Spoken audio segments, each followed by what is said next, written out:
Hello and welcome to this meeting of Living in Hackney. This is last meeting this not in this municipal year, but of this administration. Do you need your microphone? The other one behind you. Sorry.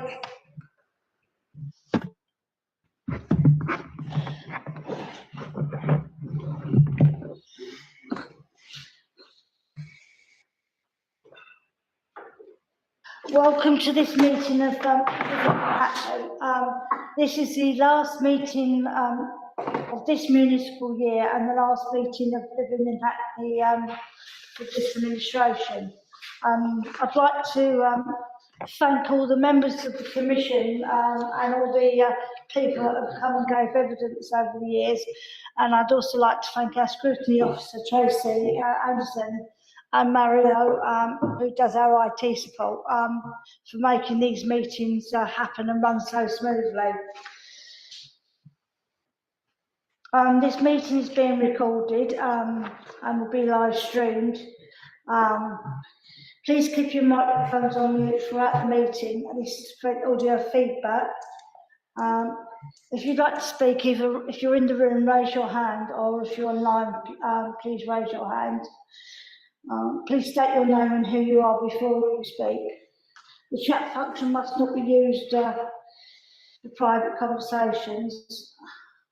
It's only to do with the running of the meeting. So tonight we have, do we have any apologies for the meeting? Councillor Joseph. We've got Councillor Joseph for apologies. We've got no you joining late, and we have Councillor Adjara joining virtually. Councillor Sharon's given apologies, hasn't he? No, he's not part of our commission. Oh, isn't he? No. Go on. Sean, is he? No. AJ? Oh, AJ, I thought you said Councillor Sharman.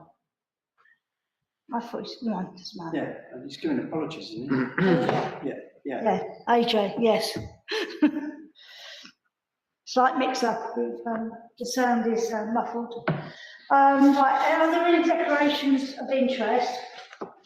No. I could crack the old joke, we're all very interested. That sounds like one of Councillor Rothbo's jokes. Item 4 is the Climate Change London Council's Net Zero Carbon Workstream. This is following on from work we've been doing earlier this year on the Hackney Council's Net Zero promise. As part of the Scrutiny Commission's work looking at climate change and the Council's work to achieve net carbon zero, the Commission has been hearing about the Council's work in relation to retrofitting for housing and council assets and the energy emissions.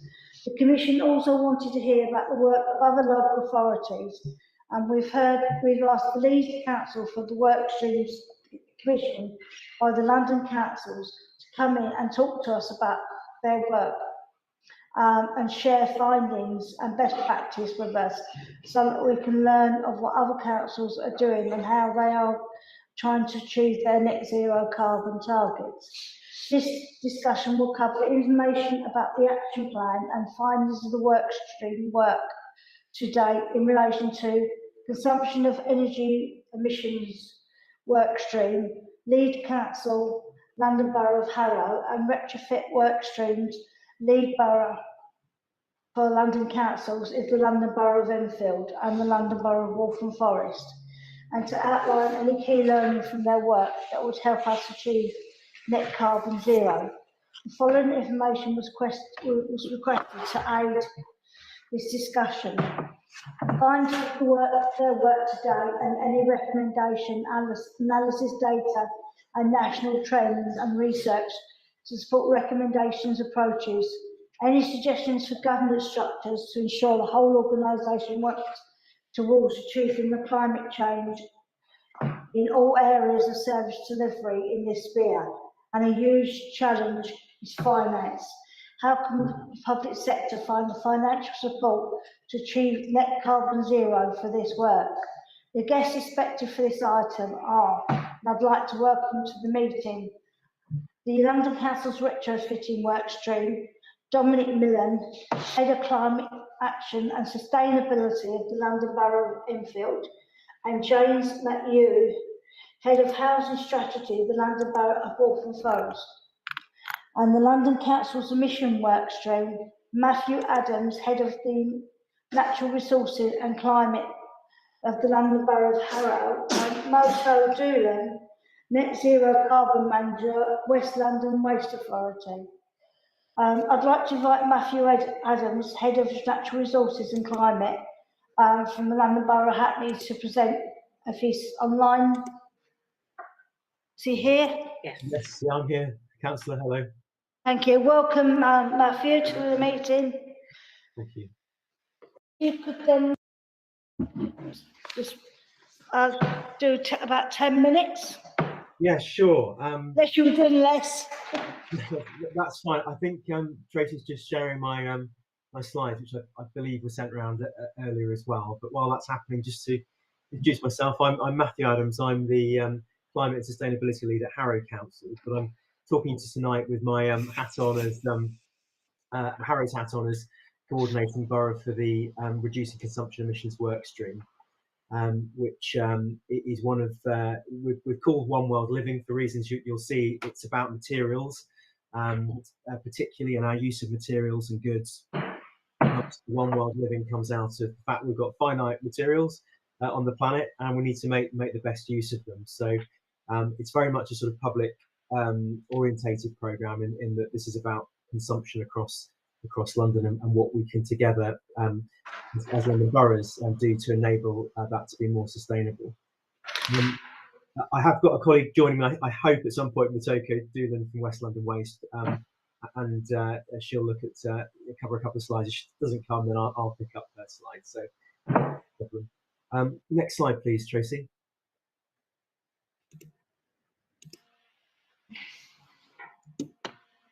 So, just to put it in context, I think you're hearing later tonight from the retrofit theme, but there are 7 themes in total, covering a range of sort of climate-related activity across London, each led by one or more London boroughs.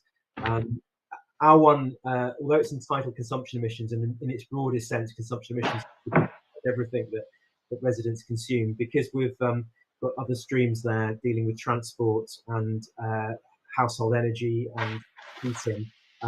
Our theme is focusing on 4 main material types. So those are food, which is the big one really in terms of emissions, electricals, which is focusing primarily at the moment on consumer electricals, textiles, so primarily clothes and fashion items, and lastly plastics, which is a bit of a catch-all because as a category it tends to be associated with the other ones, primarily as packaging. Next slide, please, Tracy. So there you can see at the top that there's the 4 themes. The overall aim of the programme is to achieve a significant reduction in consumption emissions, and we've had a bit of a debate recently about what the target should be. At a broad level, at a macro level, the data that's produced by an international organisation, IGES, in 2019 showed that global cities need to reach about 2.5 tonnes CO2 per capita by 2030 to stay within the 1.5 degrees, which many of you will have heard about. At the moment, the average emissions across London per capita are about 8.28. You'll see that Hackney's got a slide a bit later, slightly lower than that. But broadly, that's looking at about a 2/3 reduction, maybe up to 70%. That's going to be really hard to achieve in a lot of these areas. So we're taking it at the moment as a bit of a proxy. And those figures, the 8.28 tonnes includes housing and power, which make up the majority of that. So food is the next biggest one, which is roughly about a tonne of carbon per year associated per person with food. And just to give you an idea, there's quite a lot of variation in those figures. So in London, it goes from roughly 6 tonnes carbon. I think that's Newham is one of the lowest, right up to 11.5 tonnes, which is the City of London. And you see across London, actually, there's quite a close relationship between the wealth of the borough and the economic situation of the borough and the amount of carbon. And generally, the wealthier boroughs produce more carbon. They consume more. They have different consumption habits. So obviously those whatever targets we set will vary according to the borough and its own economic situation. So we're coordinating the programme with West London Waste Authority, working closely with them, and also with London, which used to be known as the London Waste and Recycling Board, for those of you who might remember, which is a sort of pan-London waste reduction organisation.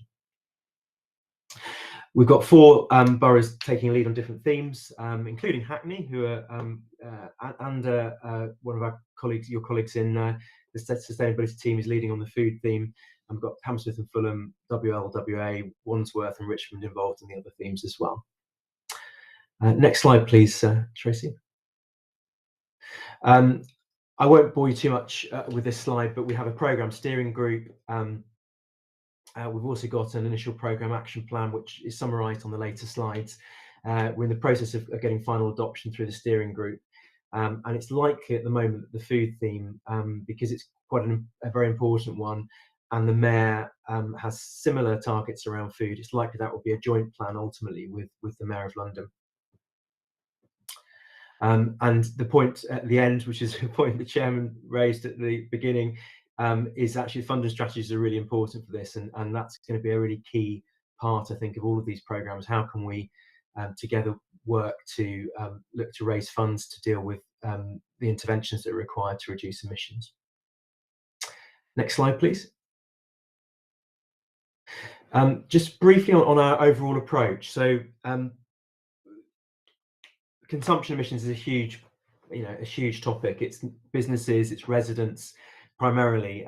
Local authorities have a role to play, of course, as waste authorities, but really to make a difference, this is about the scaling up of lots and lots of consumption actions, millions and billions of consumption actions that happen every year, choices around what we eat, what we wear, what we buy.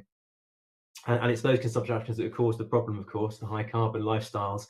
So it's going to be millions of actions that are going to unwind it. So we're really keen that we focus actually on points of intervention in this programme, those places where we can help remove the barriers to people making different choices about those things, whether it's knowledge of what a sustainable diet looks like, or how to clear the data off your phone so that you can pass it on to somebody else, or reuse it, or just an understanding about what you do with old clothes when you don't need them anymore. There's a big education and piece around this whole agenda, and we're really keen that we make this an engaging programme that everybody can get involved in, involving head, hands and heart, as it says there. So what we're trying to do is produce 2 things: a culture of sustainability, so a willingness to do things, which I think is primarily there. London Council survey last year, some of you'll be aware of, showed that well over 80% of Londoners want actively to do things in this area. But the key thing is an enabling environment. How do we make living more sustainably an easier choice for people? Next page, please. Has Motoko joined us, Tracy, before I continue? Not that I can see, but I'll double check and I'll drop it in the chat. That's all right. In her absence, just excuse me, I'll just go through the next few slides. I'm not that familiar with them, but I'll do my best. This is a profile that we actually put together for Hackney based on consumption emissions data that was produced for all the London boroughs. And you can see Hackney's per capita emissions there are actually below the London average. And if you look on the right, it's not actually in sort of order of magnitude, but if you look down the percentage breakdown on the right hand side, you can see the majority of the footprint, 28% is housing and power, 35% is transport. So when you strip away those 2 things, the next biggest element is food and non-alcoholic drinks, which reinforces the point I think I made earlier that food and consumption patterns around food are a really important part, and probably the single biggest part of our programme. And then you get declining percentages relating to other items, some of which are actually not in residents' control particularly. So we don't have a huge amount of influence on the health sector, for example. Recreation and culture, eating out, things like that, miscellaneous goods and services that would capture the other items like textiles and plastics, etc. So So I think the message sort of overall really is Hackney's already below the you're below the sort of London average, and the focus probably is going to be along with the rest of London, particularly around food, and then trying to make sure that the other themes in the other thematic areas, people know how to minimise their consumption really of new items in those areas and maximising the lifespan of items that they already have. Next slide, please.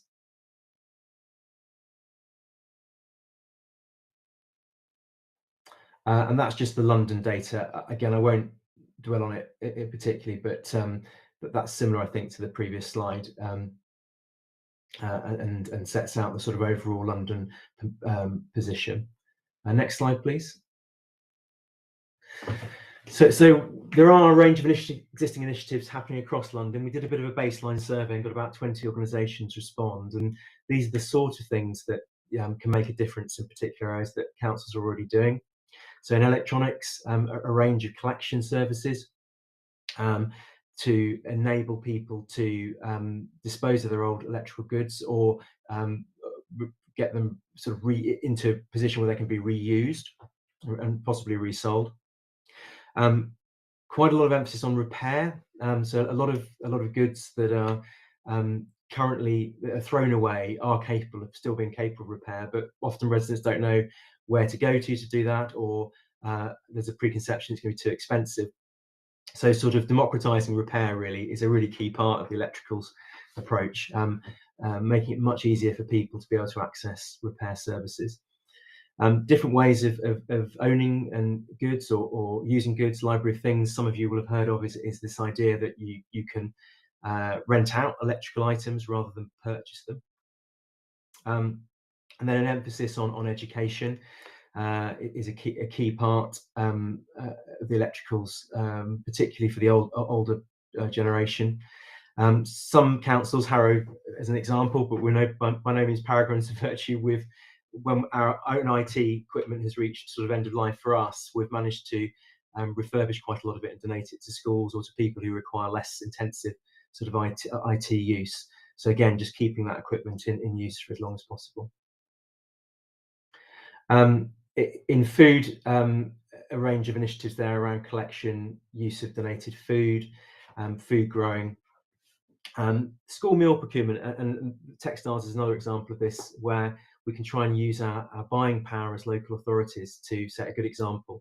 So how can we make sure that we are, in the case of food, procuring our food from more local suppliers, more seasonal suppliers, and encourage different choices around diet. So in the food area as a whole, just to give you an idea, around 20% reduction of the total footprint of London food is estimated to be able to reduce if 70% of people reduce meat consumption across the city by 70%. So it gives you an idea. 70% of meat reduction equals 20% emissions reduction as a whole. So it gives you an idea of just how important the diet choices are to the overall emissions related to food. I'll move on just because of time. Next slide, please. In plastics, similarly, we've got a range of initiatives there: refill stations, water fountains, reusable nappies. The emphasis very much in the plastic stream is on removing single-use plastics and then encouraging the remaining plastics that are in the system to be constantly recycled, and getting this message across that plastic is actually a valuable resource that we should look after, rather than treating it as a disposable resource as we often do at the moment. And then in textiles, similar sort of to electricals in many ways. This is about keeping the goods that we have in use for as long as possible, passing them on rather than throwing away clothes that are capable of reuse and repair. Different ways of owning clothes, rental schemes. In schools, there's a high-profile survey was done a couple of years ago, which said that 50% of mothers wouldn't buy second-hand clothes for their children. So, and I think 1.4 million items nationally of school uniform get thrown away every year, even though they're capable of reuse. So it's this idea that changing the culture around always buying new. Next slide, please.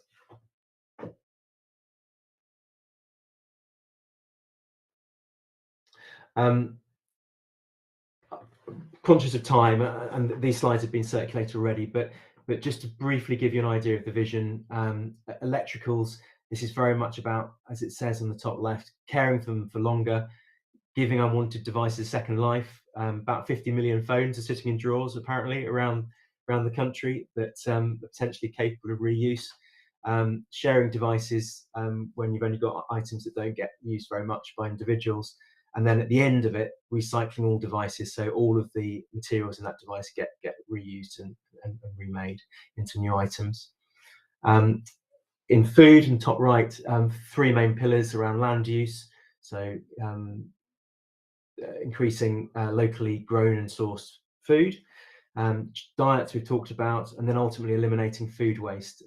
So this is a huge issue around London, as most of you will be aware.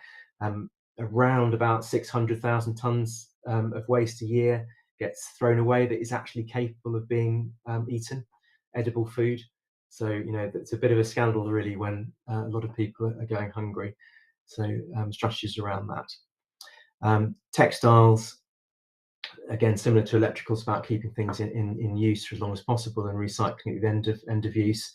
And then in plastics, the focus, as I said, on single use, making refill the norm, valuing plastics and making sure that all plastics are reusable, recyclable or compostable.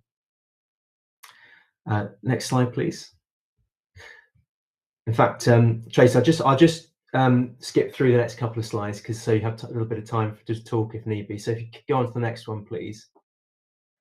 And the next one, and I'll finish on the last slide. Thank you. So what can we do? What's next? Well, all of our research has sort of shown that it's very powerful if councils actually walk the talk on these items. And some of the things that I know are happening across London that Hackney might want to consider is generally around low carbon procurement policies. So how do we use our procurement routes to be able to drive good behaviours? And that's particularly around things like school catering services. It could be around school uniforms. It could be around our IT policies, buying items that can be upgraded and have longer use than currently. Also, just generally around single-use plastic policies in procurement or in and around buildings. There's plenty I know that Harrow can do. Just to take one example, and I'm sure across London, if we all sort of really set a fantastic example on this, that's a powerful thing to do. And the second thing really is circular economy as a whole, which is what our programme is really about, is quite a new concept. So we're really keen to get pilots that can be tried and tested, examples that can be scaled up. So one example, just to give you a feel for it, is in North London, there was the recycle directory. NWLA did a recycling directory with Restart for electricals.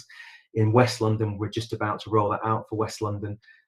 If we can get the south and southeast of London involved, we have a London-wide network for repair directory for electrical devices.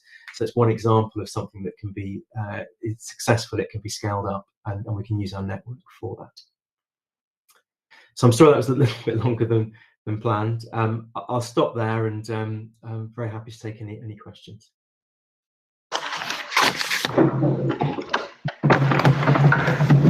Okay, thank you very much, Matthew. I'll take questions from members now. I've got Councillor Rao and Councillor Adijara.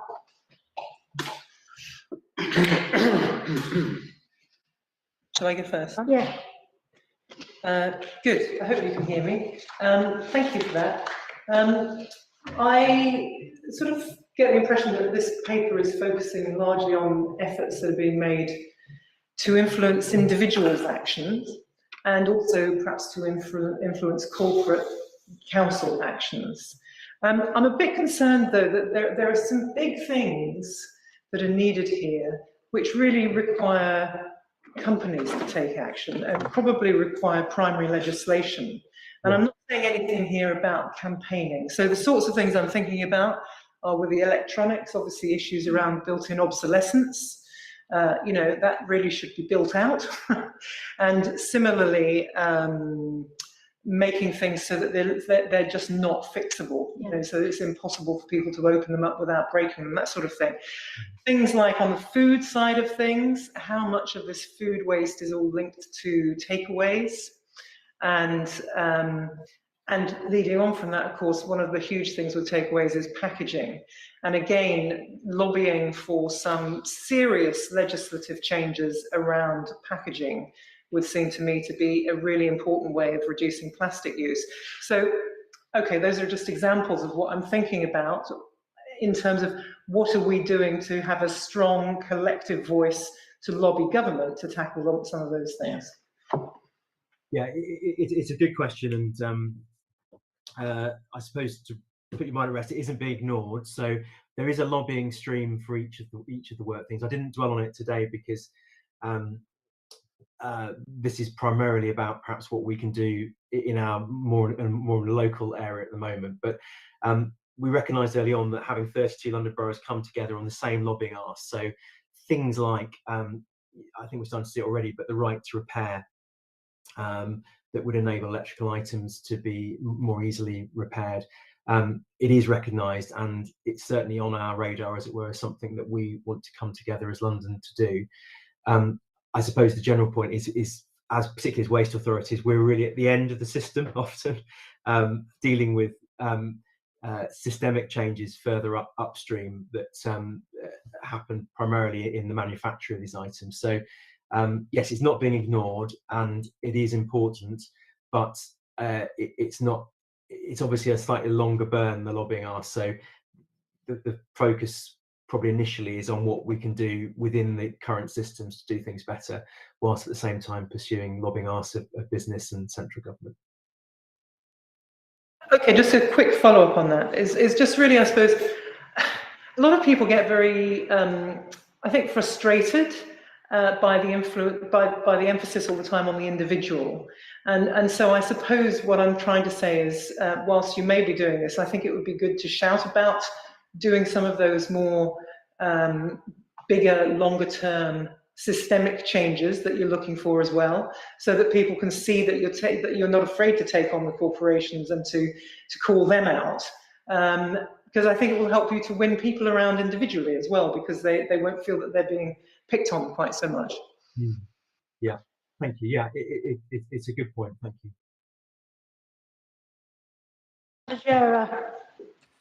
Thank you, Chair. Okay, the first bit of my question's gone.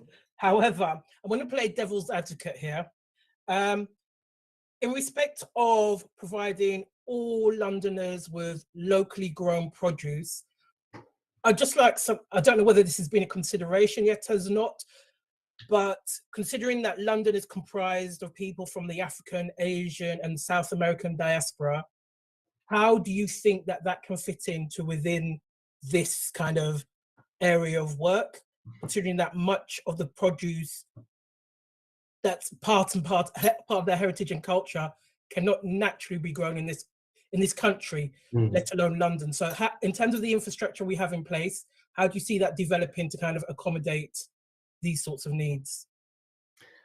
Yeah, well, I suppose on the sort of locally grown, I think the figure is about 1% of food consumption is grown locally, within the immediate environs of London, and there is some potential to increase that. But we're always going to be a sort of net importer of food. There's no doubt about it, and from quite a long way away. I mean, to be honest, culturally, there's still quite a lot that can be done even before you even start to deal with cultural boundaries about whether people want to buy a particular type of exotic fruit. At the moment, the primarily it's about trying to make some more seasonal sourcing acceptable from a sort of cultural point of view, and that in itself is quite a long journey, I suppose. For some people, it may not be that difficult to substitute a particular vegetable for another vegetable. If you are sort of eating a tropical diet in London throughout the year, then that's quite difficult to make that transition. And it may well be that financially, if things like carbon taxes come in for goods that get imported in that way, that may make the case in the long term anyway. So I suppose, just in answer to your question, it is a consideration. We're not being dogmatic about what people must eat. We're just saying that where you can do more, do more. And I think everybody, whatever their cultural background, would be able to buy a little bit more locally and eat a little more seasonally.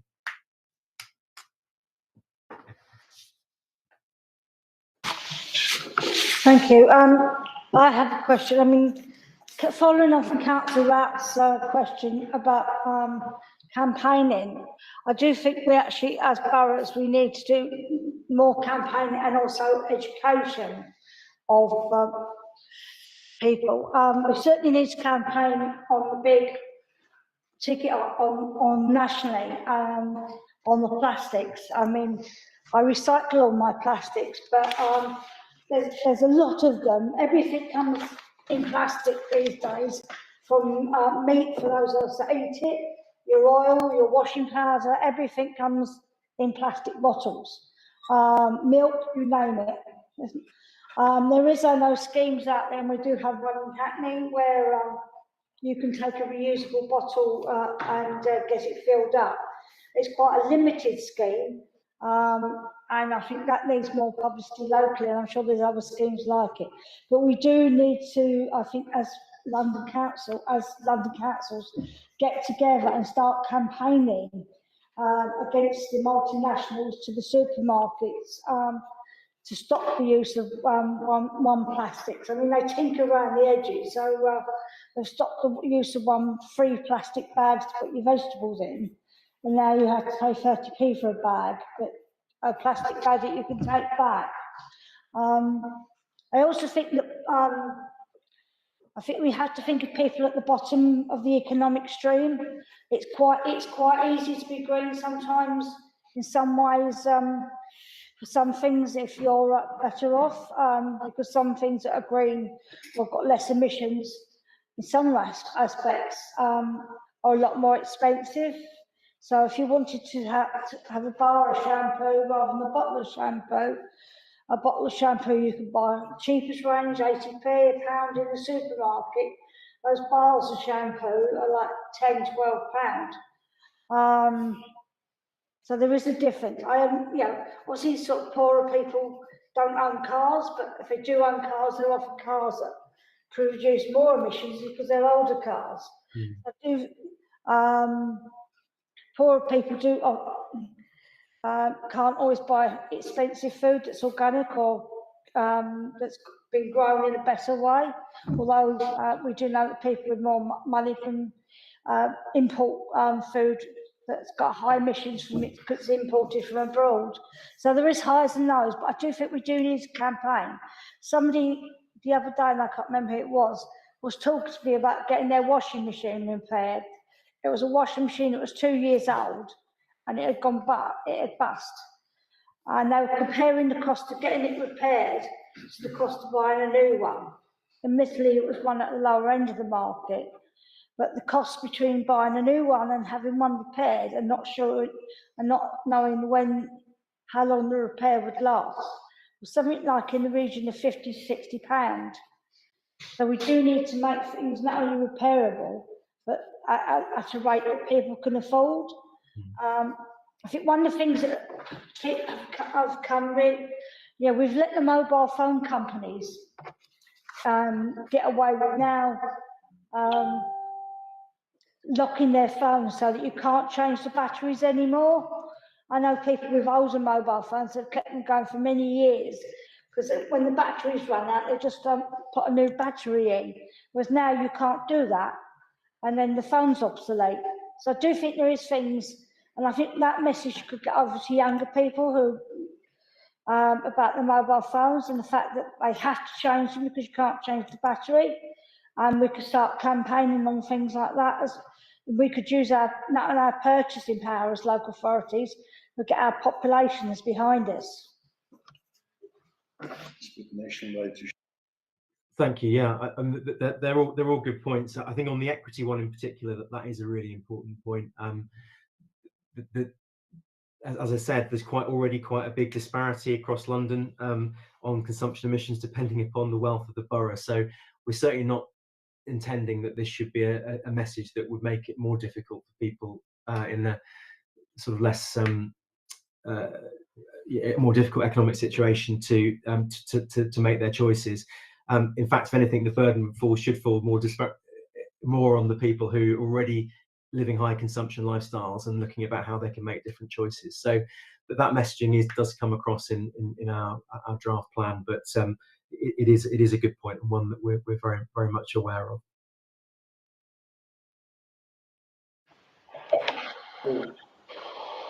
Councillor Rothbone.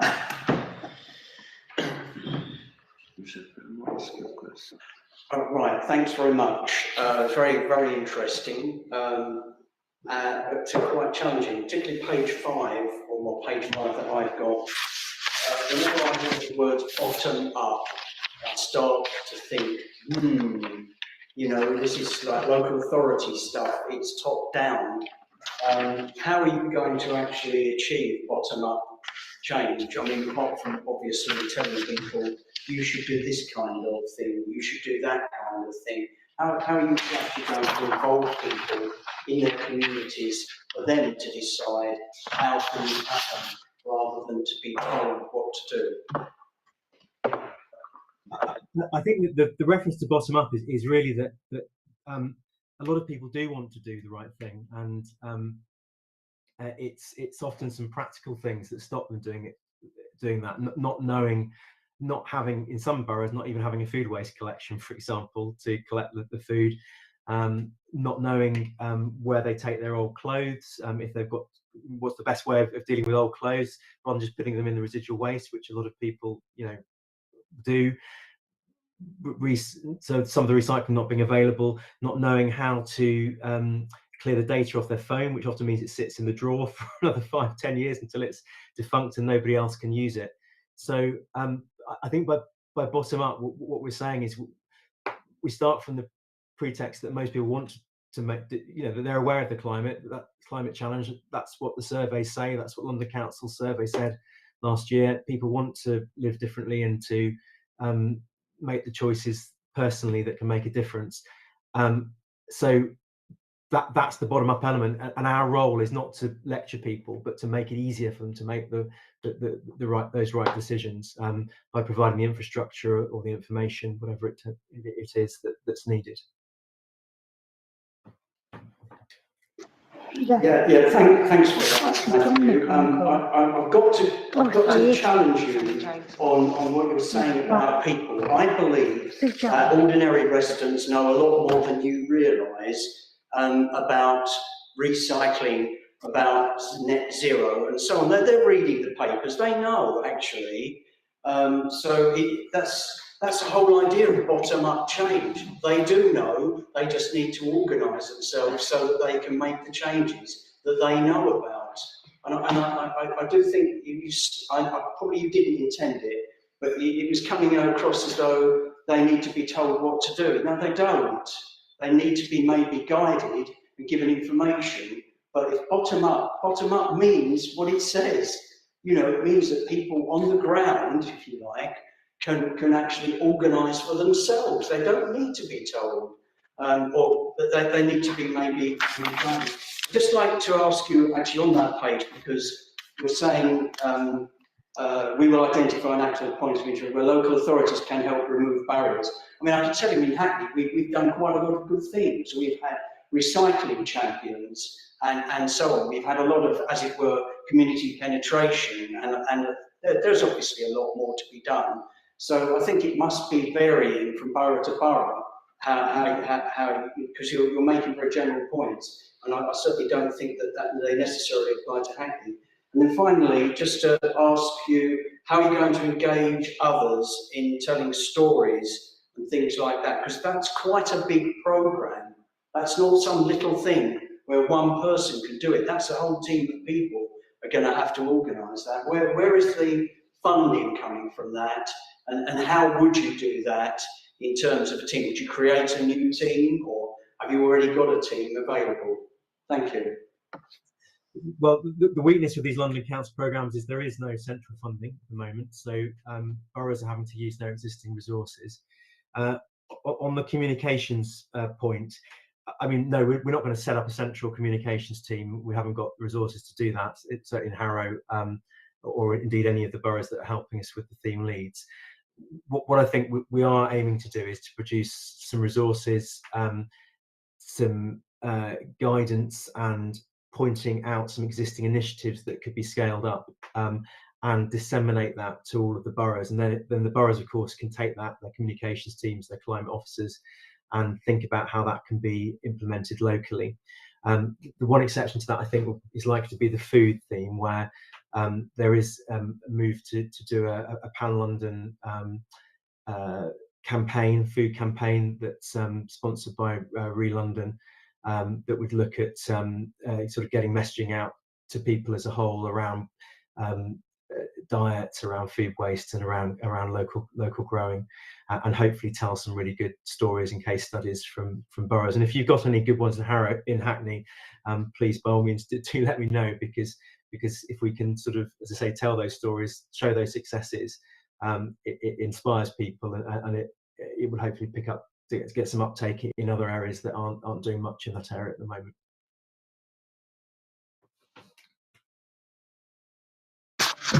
Thank you. With that, I've got no more questions. I'd like to move on to the retrofitting part of the agenda. I'd like to introduce James McHugh, Head of Housing Strategy, the London Borough of Waltham Forest. Are you here, James? He's on mute. You're on mute? Yeah, sorry about that happens. That's all right. Welcome to the meeting. Thank you. You can sort of stick to about 10 minutes, and then I'm sure members will have some questions for you. I'm sure you're used to doing this. Yeah, sure. I'll try my best. As with the previous presentation, there's quite a lot of detail in there, but we'll try and kind of gloss over some of that. Is someone able to bring up the presentation slides, or do I have to do that? I'll do that for you, James. Okay, brilliant. Thanks for that, Tracy. So my colleague Dominic sent his apologies. He works for Enfield, who are the other co-lead borough of this programme. I think, as the previous speaker said, this is part of the wider London Council's work looking at climate change, of which there are 7 different programmes. We're currently resourcing this through our own kind of voluntary activity. So I think we acknowledge that the kind of scale of some of the programmes on their objectives, but the actual kind of resourcing our activity continues to be a bit of a challenge. Are the slides up yet at all? Bear with me, James. I'm just trying to find them. Do you want to continue? Yeah, that's fine. I'll try and second guess some of the slides that are going to come up. So I mean, the starting point is about retrofit and what retrofit is, because sometimes we kind of assume that kind of we speak this language of retrofit, but it isn't always that much of a commonly used kind of phrase. It's not something which kind of residents will necessarily refer to kind of in day-to-day conversation. So by retrofit, what we mean is looking at existing properties, existing homes, and look at those measures that we can install in the homes that make them more energy efficient. And I guess there's at least 2 main benefits of that. I think first and foremost, in relation to the climate change programme, is that the better and the more that you can retrofit homes, the lower the carbon emissions. So that's a kind of net positive for everyone. The kind of second benefit of it is obviously for the individual occupants of those homes. So when we speak about retrofit, we're very conscious to stress the importance of things like a fabric first approach and about kind of ensuring proper insulation of properties. And I think that's really important, because the better insulated properties are, typically the lower people's kind of household energy bills are. So I think that's incredibly important, particularly in the current climate and all we've kind of seen recently about kind of rising costs of gas and electricity. Great. So this is this particular slide just outlines kind of the objectives of the programme itself. So what we're looking to do is retrofit via fabric improvements, heat decarbonisation and renewable energy, all domestic buildings to an average level of EPC B or equivalent by 2030. So you probably already know this, but just for the sake of kind of clarity, each home in Britain will have a EPC score, so an energy performance certificate, and the kind of those run from an A to all the way to a G. So kind of the higher the certificate, the more energy efficient the home is. So we're looking at an average of EPC-B across all properties. And that requires some very significant interventions in the kind of the domestic housing stock of London. Where we're at with the programme is we started off with a bit of data analysis, and then we moved on to an action plan and followed up by an implementation plan. Similar to the previous programme, this started through the kind of Cross London Council's work on climate change. So there's a joint statement around kind of climate change and kind of objectives, and then that was passed down to the London Housing Directors Group, who did a bit of background work.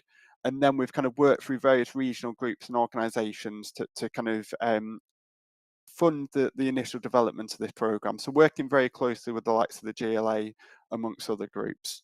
So just look at the next slide, please. So I'm just going to dwell on this slide for a second. So as I said, the programme itself is looking at this kind of target of EPC-B on average.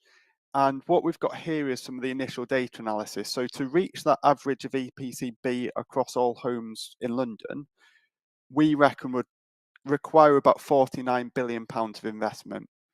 And that works out about £13,000 per property. And as a result of that investment, you reduce carbon kind of emission from homes by about 5.8 million tonnes, I think it is, annually. So that already is a very sizable programme. But what we thought we'd also do is almost do a kind of a second modelling scenario. So we've got the EPC-B one, which is the one that everyone signed up to, but then we also modelled net zero, which is one I think a lot of boroughs have kind of made statements about wanting to become net zero. And what we can see is the figures almost double there. So the kind of step up, if you like, between the two situations would require double the level of funding overall, and typically double the level of funding per property. But as a result of that, you also consequently get double the level of carbon reduction. So I think that's a kind of illustration of the real scale of the challenge in terms of the costings behind it, really. So if we just move to the next slide, this is quite a busy slide, but I'll do my best to explain this briefly. But I think what we're saying is kind of, if we were to realise this ambition about retrofitting homes, it's a significant challenge, but there's also a massive opportunity out here. So things around kind of local skills and employment and jobs growth could be very, very significant. So what we're looking at is probably about kind of 110,000 full-time equivalent trades jobs being created in the retrofit industry. And what we've got also on this slide is across the bottom is a bit of a breakdown of what the sort of occupations are. So there's a few kind of areas of kind of growth and maybe specialisms, like kind of insulation specialists, kind of heating engineers, renewable heat specialists. But a lot of these trades are actually just more conventional building trades. So kind of general builders, plasterers and renderers, carpenters. So there's a lot of these kind of skills and kind of occupations are already out there. So it's about how do we maybe as councils look about trying to encourage more kind of local companies and colleges and so forth to try and size up this as a potential market. So I think really this is just showing kind of, yes, there's a lot of kind of investment that could be driven here, and also there's a lot of kind of economic opportunity that could come with that. And you could have a whole session just discussing that and about kind of getting more representative kind of jobs and demographics into those industries. But no, I would just leave it there and just kind of saying that it's a big economic opportunity. So just moving to the next slide, please. So this one is, it basically illustrates that there's 8 principles that we kind of collectively agreed in discussion with all of the different councils across London, and these are just the kind of things that we thought everyone would be happy to agree with, and they're not especially contentious even. So just to pick out a few of those, just in terms of kind of speak about a kind of borough role. The first one of these is that boroughs need to retrofit their own stock, and they need to facilitate retrofit on the whole of the housing stock locally. So we're saying we've got a kind of active role in the properties that we own and manage ourselves, but also we've got a role in terms of trying to encourage the kind of retrofit across the wider housing stock. So that's not to say we'll use our own contractors to work on that wider stock, but it's about saying we'll kind of try and encourage kind of homeowners and landlords to carry out retrofit. The third of the principles is about planning. And what we're saying is kind of, as local planning authorities, we need to provide the guidance and make decisions which support retrofit. So we need to consider kind of what we're allowing to happen under kind of permitted development and so forth. The other ones we've got, so just skipping to the seventh of the principles, and that's the asset management and maintenance decisions should be consistent with this kind of retrofit action plan. So I think what we're saying there is, if you've got a big asset management program looking at your council homes, you should be looking at opportunities within that. So where you've maybe got a boiler replacement program, looking at kind of what the long-term future of that is, or maybe looking at where you're going in and doing decent homes work and thinking, is that an opportunity to maybe look and kind of intervening in terms of other insulation measures, for example. And then just the principle number 8 within this is about boroughs working collectively to develop skills and procurement models and engage with residents. So I think there's another area of focus for boroughs is actually kind of all coming together, speaking to each other, maybe looking at kind of what your neighbouring boroughs are doing and thinking, can we maybe jointly procure a particular service or particular materials, and what cost savings might we find there. So that's just a flavour of some of those principles. If we move to the next slide, please. So as I kind of said a little bit earlier, so with this work, we commissioned the data analysis, which is where we got the kind of figures from investment and spend from. And then that was followed by the development of an action plan. And that action plan kind of breaks it down into particular themes in terms of what would be required to reach that kind of objective of an average of EPC B for domestic properties. So we've got 4 main themes here, and I won't read each of the points, but I think these are probably things that aren't all that unexpected. So I think the first thing you're looking at is the actual what. So this is the kind of retrofit measures and plans. So what particular interventions do you need to make to a property to retrofit and improve its energy efficiency? So it's looking at kind of the fabric of the building, it's looking at kind of how to electrify the heat, it's looking at kind of solar kind of power. So that's the kind of measures. The second aspect of it is about actually how you do that. So it's the delivery models and the skills and the supply chain. So it's looking at kind of what the market is out there and how we kind of work with the market to deliver this work. The third area is about the cost, the funding and the finance. So as I kind of showed earlier, there's some very significant levels of investment which will be required here. And I think we're under no illusions that this is all going to be kind of 100% grant funded by central government. So what are the different kind of potential sources of funding and finance, and how does that all stack up? And then the final part of the action plan is about kind of engagement, take-up and lobbying. So there's a role for us in terms of lobbying central government, and yes, they're not going to 100% grant fund this, but I think certainly there's improvements in probably the volume of money that they're putting in, but also the nature of how they've been distributing some of that money, as we've seen over the past couple of years with various schemes like the Green Homes Grants. But there's also a kind of part of this which is about lobbying different parts of the kind of housing sector. So one big thing is about trying to work with your local housing associations on this, and trying to kind of hold them to account and understand what they're doing as well. So I think there's various different kind of stakeholders and communities and groups that we need to engage in this and put out the right messages. So that's the action plan. I'll just probably whiz through the following few slides because I know we're kind of pressed for time. So this slide is just kind of making a very basic point that this is a program which it's a critically important bit of infrastructure in terms of scale of investment, but also the potential benefits of this. And I think we need more of that recognition of this as an area of significance, an area of kind of intervention.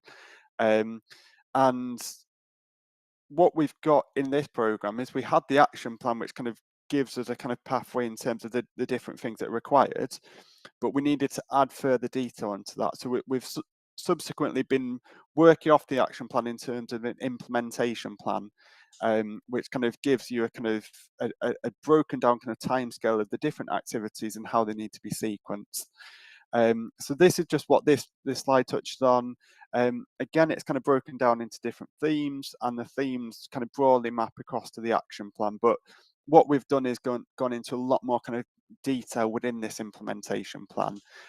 So it's kind of, as we go, we've been getting more and more kind of focused in on the actual specifics of the delivery and what that would entail. So that's all that this slide really shows. And we got an illustration of that on the next slide as well. So if we could just move to the next slide, please. Yeah, so what we've got here is the kind of the bold text at the top of the slide. That's the kind of action that was in the action plan.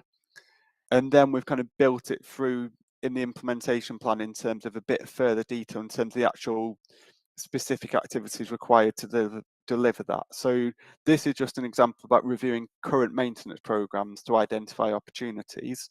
And then under that would be a series of actions around kind of looking at our own stock and how we can work with that, and then liaising with kind of registered social landlords and so forth. So that's just an illustration of kind of the level that we're looking at present. And we're working currently to a kind of 3-year time horizon because, you know, that feels like a sensible kind of horizon to be looking at in terms of electoral cycles and so forth. Can I have the next slide, please? Great. So I think this just kind of wraps up kind of what we're looking at in terms of the next steps of the program. So we're finalising this implementation plan and hoping to get it signed off, and then we're working through a series of kind of early priorities or kind of quick wins. So looking at stuff like kind of the finance and the skill side of it, or even stuff like kind of liaising with social landlords. So that's just an illustration of some of the activities we're going to try and do in the initial phase of the program.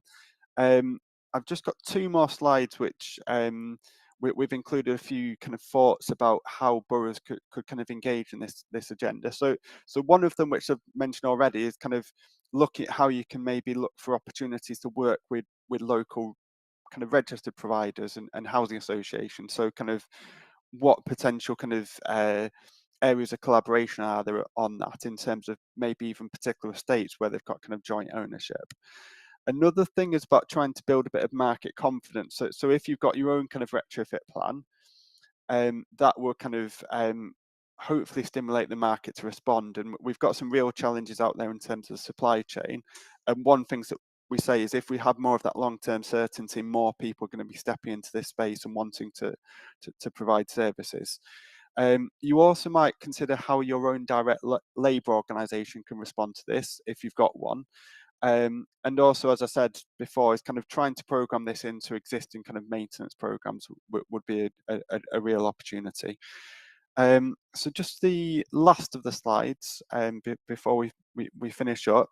So again, what else can boroughs do? You can act as an ambassador for retrofit in private homes, trying to engage with residents and private landlords to take up retrofit. And I think particularly if you've got some sort of private sector licensing scheme, that could be a good way in with kind of private landlords and tying it to possibly some enforcement activities if necessary.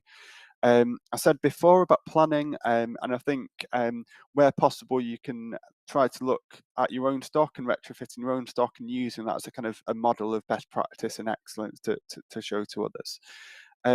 Procurement I've mentioned before, and I think that's looking at kind of using collective purchasing power to kind of lower the costs of retrofit and materials. And then just finally, and I think I touched on this a little bit earlier as well, is trying to look at kind of where you've got local kind of further education and adult education colleges and higher education, and looking at kind of what are they currently offering, are there gaps in what they're offering, and how they might kind of provide the next kind of generation of the kind of building trades workforce who are kind of geared up to work on this. So that's it on this programme. I realise there's probably quite a lot of detail that I've kind of put out there, but I'm quite happy to stick around and answer some questions. Thank you. I've got one and I know Councillor Rathbone wants to come in. There's a lot of talk, well, the whole move away from gas. I mean, there was talk of hydro, which hasn't really been developed. And we're talking about moving towards electric, although being sustained in sustainable electricity. But even sustainable, it doesn't reduce the cost of electricity. And some of the ways we're looking at heat pumps and other ways of heating homes will need a massive cost to increase things like pipes and the size of radiators to actually heat homes to a level that people find acceptable. I know insulation is another thing that we need to do, but also with the fuel prices at the moment and the increase in fuel prices and fuel poverty, I just wondered how retrofitting and the move away from gas, which we all know is going up, but gas is still at the moment, and I don't know whether it will stay cheaper than electricity. But people do have a fear that, especially people on low incomes, that electricity is a lot more expensive way of heating their homes.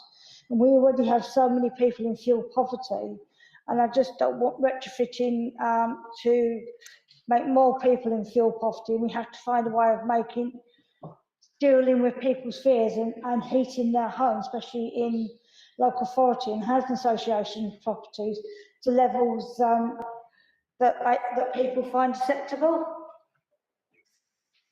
Then I'll take Councillor Rathbone. I hope I'm answering your question.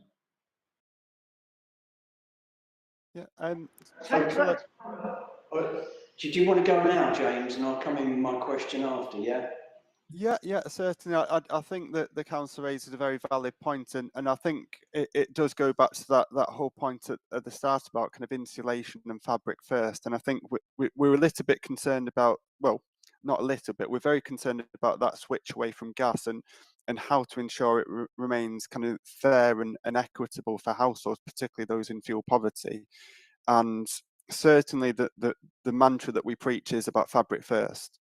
And kind of an air source heat pump kind of being an incredibly effective solution, but it's got to be a solution which is appropriate for that property, and it's got to come after you've invested in other aspects of retrofit. So I mean, we at Waltham Forest, we're developing our knowledge and understanding of heat pumps, and we've got a kind of demonstrator project we're working on, and all of the evidence that's coming through is in terms of the efficiency of that heat pump is incredibly effective, but that's because we've gone in and we've kind of insulated the property to very high standards, and we've got solar PV on the roof, so it's able to generate a lot of that power on site.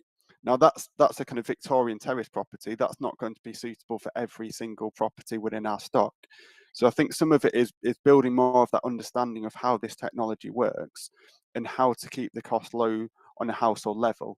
And particularly with kind of low income households, is making sure that we're not putting in a piece of technology that's going to increase their day-to-day living costs.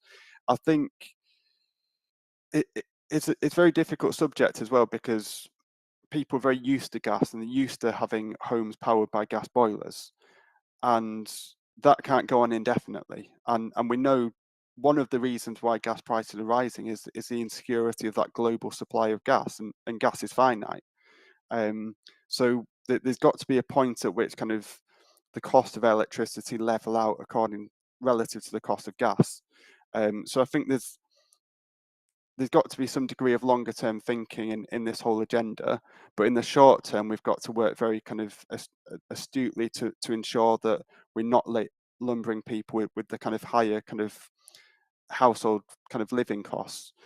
So I think certainly that emphasis on insulation, making sure that there aren't people out there kind of selling air source heat pumps without kind of households knowing what other measures they should have. In terms of just the comfort to the household, I mean, an air source heat pump can typically generate as much kind of warmth within the property. What it's not doing is kind of heating your radiators up to kind of 60, 70 degrees Celsius.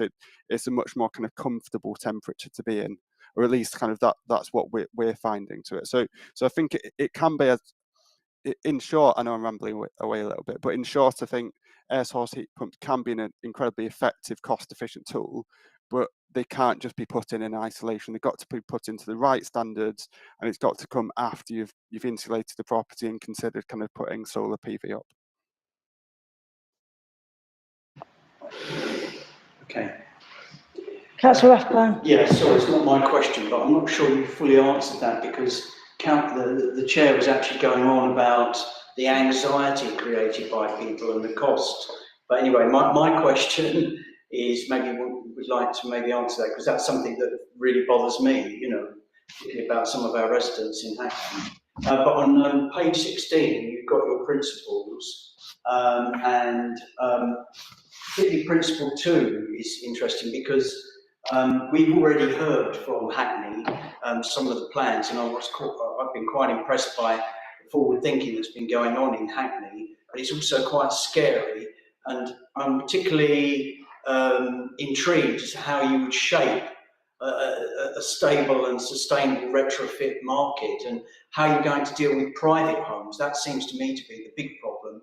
You know, you can deal with council homes and housing association and social landlords and so on, but it's private people who you know, got their own homes, or a landlord in just one or two places and things like that. And I noticed that on page 23, you're saying, what else can boroughs do? Act as ambassadors for retrofitting private homes by engaging with residents and private landlords to take up retrofit, which is part of that same thing. Do you have any ideas how that might be done, apart from a central diktat from government that obviously just tell people you have to do this, otherwise we'll fine you or jail you or something?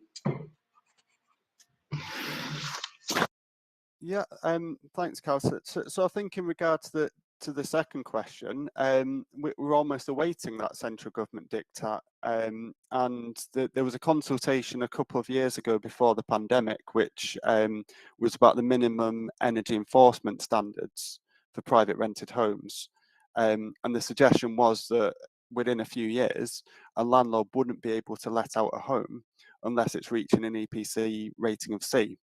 And there are various kind of get outs to that, but we were anticipating that coming in a little bit more quickly than it has, and that almost shifting a little bit in terms of the private rented sector, where that kind of change in regulation could start to shift a little bit of behaviour and drive some of those behavioural changes.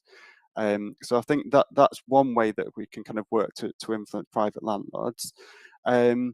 I think with private landlords, as with just private homeowners generally, there's a lot of kind of confusion in this area, and I think that there's a combination, a lot of confusion, a lot of interest. So I think certainly people are keen to see what they could do to their properties to make them more energy efficient, but there's not a really clear way of kind of accessing the market out there. And if you just went out and kind of Googled retrofit right now, it's a bit of a kind of wild west. You'll have all sorts of kind of search results coming up, and all sorts of firms potentially offering you kind of services. So I think what we're saying by kind of trying to shape the markets a little bit is trying to provide a little bit of intelligence out there. So trying to provide, whether it be kind of planning guidance, more general guidance about what to look for and what to do. So one example of that would be try to kind of encourage people only to really kind of, well, to check the accreditation of suppliers. So there's particular accreditations out there, like kind of Trustmark or the kind of PAS accreditations, which basically certify installers at a certain standard. So it'll be a particular quality of material or kind of installation. So I think that's an example of where we look at in terms of shaping the market. I think as well, just that kind of piece of communication as councils to say, you know, this is the scale of the potential opportunity, and we know people spend an awful lot of money on property in Britain, but they're not spending it on making their properties more energy efficient, and it's kind of signalling that and saying this is potentially the scale of what could be out there, and kind of trying to, as I say, work with kind of local colleges, and it's just trying to stimulate it, because I think at current there's quite a lot of demand, there's barely any supply, and what can we do as local authorities to try and match that and kind of encourage this activity to happen?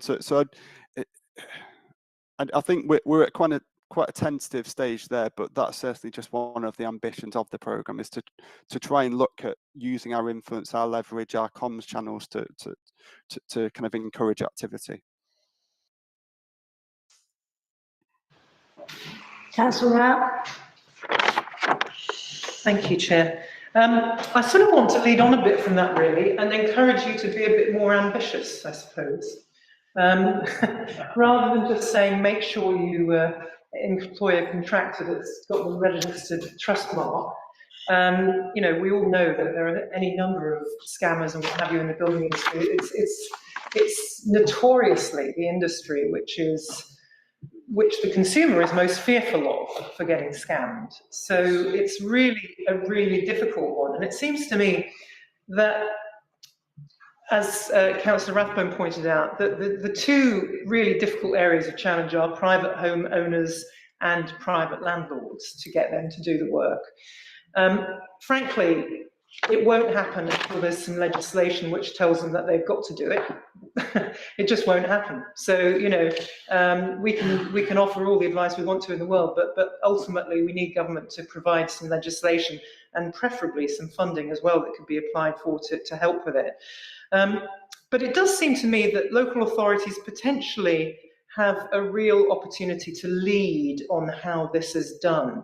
I mean, I spent the afternoon reading your Fuller paper here, which I thought was very good and really well thought out, and you've obviously been looking at lots of the issues. One of the things you point out, and I suppose I'm saying this in the context of what I've just said about the building industry generally, not being trusted, is that one of the things that local councils do have is quite a lot of local trust. So for a local council to start an initiative where it was leading in some way on doing retrofit assessments of people's homes and somehow coordinating that so that people were feeling that they were actually getting a retrofit assessment which was independent and not aimed at selling them products at the end of the day, I think would be a really positive step forward. And I suppose the other thing I'd like to see is us being able to recommend contractors because they're local, because we've checked them, because we know they have the expertise, etc., etc. I'm not sure we can do that at the moment, because I don't know. I'm not sure if legislation would allow us to do that. But I do think that if we want this to work, that's something that we should be lobbying government for as well, I think. You know, I do recognise what you're saying about the skills challenge. You know, there's a little bit of an element of chicken and egg here. You know, you've obviously got lots of gas fitters at the moment and gas boiler servicing people who probably are going to be out of a job at some point, and they are real prime candidates for being reskilled in some sense or another, but sort of encouraging them to do that before there's a market there for them to walk into is quite difficult. So again, I wonder if local authorities could be a bit more proactive in that way too. I'll stop there now. Yeah, certainly. I think all very good points. So, what we've tried not to do is be too prescriptive about what specific role the borough might play in relation to the private sector. So when we've said about facilitating a market, that could just be a matter of kind of, as you say, possibly recommending particular suppliers or providing a kind of a small paid for service, so like a retrofit assessment. Some boroughs might wish to go a lot further than that, so they might look at particular kind of paid for services in which they commission the work themselves. So there's a range of different kind of interventions boroughs could potentially make in that private sector. Just speaking in terms of what we've been doing at Waltham Forest, we've been quite heavily involved in the Green Homes Grant LAD scheme, which is the local authority delivery scheme. And we've been working with private households on that and arranging for those works to take place. And I think sometimes when we've gone out and spoken to people about kind of the retrofit market, there's sometimes a very ready kind of sense that kind of the owner occupier market is of one particular type, and people refer to them as a kind of able to pay sector. And certainly our experience locally in Waltham Forest is we've got an awful lot of kind of asset rich, cash poor households. So through the Green Homes Grant local authority delivery scheme, we've been able to draw down some of that funding from central government and channel that into getting kind of external wall insulation put on low income owner occupiers throughout the borough. And that scheme hasn't been particularly straightforward, and it could have a lot more funding behind it. But I think that's an example of where we can work as local authorities to provide that service to private households, albeit focused on the kind of lower end of the kind of income spectrum. But I think, as I say in summary, there's a potential range of different options for local councils to try and shape that market and to offer services, and it all be in accordance with what your stock is and what your kind of risk appetite is as a council as well, in terms of the type of service you could provide. But certainly some good suggestions there about kind of retrofit assessors and so forth. I'd like to go back to, I suppose, I wondered if you agree, I suppose if we are short of funds, which there's no money coming forward, certainly for local forests to do this work, I suppose if we do insulation to the outside or inside of properties and put things like new windows in that are double glazed, presumably that will substantially help the carbon emissions because properties will be warmer and people will be using less fuel to heat their properties in the long run. I'm also wondering why you picked the EPC B, which is obviously it's quite high, but I mean obviously A is higher, and why you picked that sort of level. Yeah, so on the first point, absolutely. The more and the better work you can do in terms of insulation, the less the heat loss from that property. So the less cost the household is going to incur in terms of kind of heating their property. In terms of the EPCB, so that was decided before I started work on this programme. That was across the London Housing Directors Group. So I can't claim to understand what went on in their conversation, but what I probably assume happened was they wanted to set an aspirational target. So central government is typically talking about a kind of EPCC as being kind of best practice. I think there's a feeling within London that that's insufficient, and kind of the range of measures that you'd have to install to get from a C to a B would step up in terms of kind of the carbon emissions of the property. Equally, just the sheer mechanics of trying to get a property up to an EPCA, which is the kind of best in class, it just is a considerably larger investment. So when I was showing the slides earlier, I was demonstrating the difference between a scenario of EPCB, which would typically be about 13 grand per property, and the net zero, which would be more equivalent to an A, would be 26 grand. And I think one of the things about going above that EPCB is you're looking there at more kind of larger scale measures. So you're looking more at the kind of solar panels, you're looking at an air source heat pump, you're looking at decarbonising the kind of the heating source. And to be honest, some of those things are costly. And we're hoping that in future, some of those measures, those materials drop down in price as the market gets bigger. But for the meantime, we just thought EPCB is probably more a feasible target to look at, and something that we can probably engage people around a little bit more easily than setting something more ambitious. Although that's not to say we're not interested in something ultimately more ambitious and looking at that kind of long-term goal of net zero. I mean, I'm sure you didn't come up with the figures, but I think £13,000 to bring the property up to B, I think is a serious underestimation. I know our officers are doing some work on a pilot, and I think they're looking at double that, just to bring. I mean, it's on a 1920s block, which perhaps does leak a lot of heat, but I know they're looking at a lot more than 13,000. But I think it's very interesting. I mean, I just wonder one quick question, whether you knew, we talked about housing associations, and housing associations have got lots of stock. Whether we know whether the housing associations, I mean, local authorities have got a political interest, particularly in doing this work, because we're all committed to zero net carbon, whereas housing associations obviously have a slightly different formula for how they work, and I don't have that democratic aspect to them like we're doing, since we have to stand for election, and whether we know what the housing associations are doing, because certainly I've not heard of anything that the housing associations are doing to retrofit their properties or start thinking about this work. They may be, we just haven't heard about it.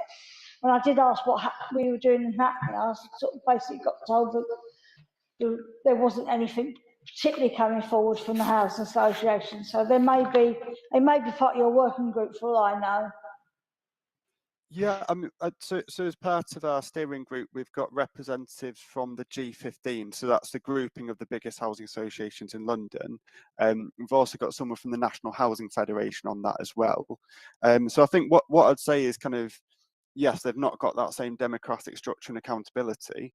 They talk quite a lot about this agenda and being ethically committed to this agenda. I think they've been a little bit more tentative in terms of going out publicly and setting a specific target.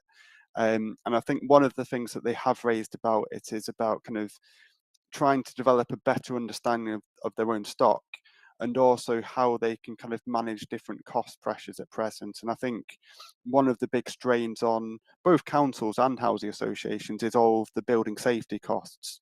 And I think kind of just the scale of some of that and the work required. So I think with housing associations, we've got them on board. We're going to carry on that dialogue. And what they've told us is, particularly around that G15 grouping, is they're kind of looking at their own data and their own stock analysis, and they're hoping to come up with a sort of an agreed measure of what they're going to be working towards. So I think they certainly are committed towards this, but they're probably being a bit more tentative than perhaps we have as kind of London councils. As the last question on this part of the agenda, and then we'll take a short break, and then we'll move into part two, which is leisure. Thank you. Thanks, everyone. Good night. Councillor Jara? Oh, James is gone. Soraya? He's just gone. He's just gone. Oh. I think he misunderstood. Yeah.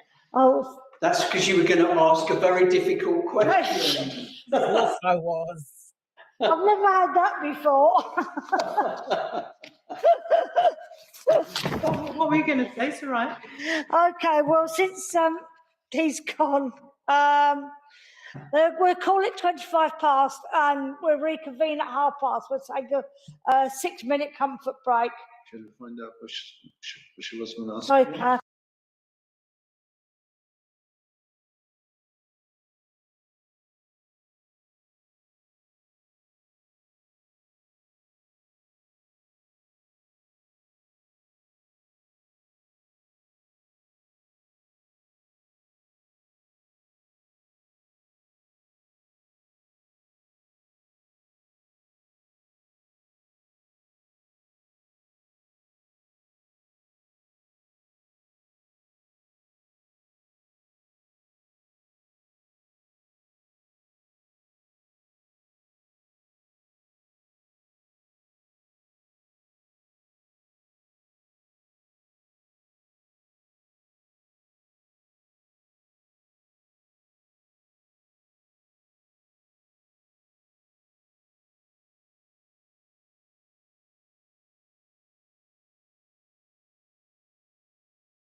Hello and welcome back to this meeting Living in Hackney. We're now on to agenda item 5, which is the Hackney Leisure Facility Service. Besides playing a vital role in supporting better outcomes in health, education, community cohesion and equalities, culture and the creative industries, leisure services provide many of access to leisure facilities, particularly during the pandemic, and contribute 10.8 billion to the UK's economy each year. This session will cover a review that the council's leisure service offer, costs, the concessions available,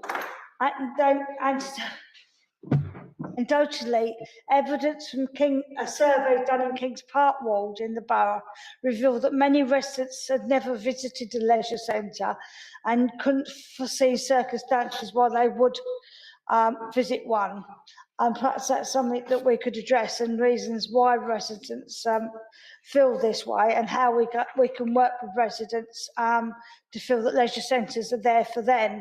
The Scrutiny Commission decided to explore the council's leisure facilities and services in the borough open to the public, and to hear about their service development plans. We asked for the following information about costs and access to leisure services.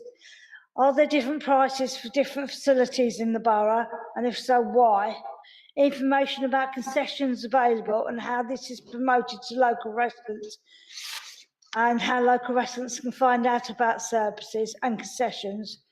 How are the leisure services on offer promoted by Greenwich Leisure and the council, and do they both work in conjunction with the Public Health Department? Why no cash is taken at the leisure centres, but I think that's been superseded now, that cash is being taken back at the leisure centres. I think this, as I understand it, this came out during when at COVID, when there was a government guidelines that cash shouldn't be taken. Membership fees for older people, and the GLL website not being Hackney Pacific, and bookings only being taken online. So I'd like to welcome to the meeting the Cabinet Officer for who covers leisure, which is Councillor Chris Kennedy, who is the Cabinet Member for Health, Adult Social Care, Voluntary Sector and Leisure, Ian Holland, who is the Head of Leisure, Parks and Green Spaces for Hackney Council, and from Greenwich Leisure, Kate Olga, the Partnership Manager for Hackney, so welcome, and Paul Lister, the Head of Service for London. So thank you very much. We've got the agenda in our packs. I'd like to invite Councillor Kennedy and then Mr. Holland, if they'd like to say something to introduce the report. Councillor Kennedy, do you want to say something? Yes. Thank you very much, Councillor Patrick. I just wanted to highlight, I mean, you've got all the details in the report. My thanks to Ian and Katie for pulling that together. Obviously, in terms of leisure and leisure facilities in the borough, we have just opened the most amazing, extraordinary facility, and to have managed to open Britannia Leisure Centre, and pretty much on target and on budget, during austerity and a pandemic, I think is an absolutely amazing achievement, and something that we should all be proud of. And it sort of points the way forward to what I would say is another much more difficult challenge. I'm really glad that you specifically wanted us to think about the future and our service plans. And one of the things that is in the manifesto, and that we will be taking out as a proposal to our residents, and we'll be asking them to vote for us on, is the complete refurbishment of King's Hall, which is a problem we've not been addressing either as politicians or officers to any real extent, certainly in terms of deciding that we will put our money where our mouths is and make a political commitment to it, probably for about a decade, really. but Britannia sort of like points the way to King's Hall. That's the huge sort of like massive overview, and it doesn't mention the success of Clissold Leisure Centre, which is much loved and much used, of the London Fields Lido pool, again much loved, much used, or the other things that the physical health activities team do, the various bits of public health projects. We had a presentation on Kings Park moving together recently that I think could usefully be shared with this scrutiny committee. And actually, it might be something that I suggest you find out how Kings Park moving together is doing as a project and what it's pointing the way forward to. I know you, Chair, attend meetings about that because it's based in your ward, but it's starting to show us things that you just quoted, indeed, that there are cases, there are people who just never think that a leisure centre might be something for them.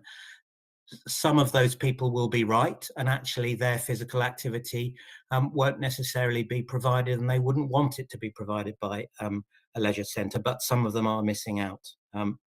But look, you've also got much more specific questions and sort of like day-to-day, down-to-earth things, and I'll hand over to Ian to go through in a bit more detail for you. Thank you.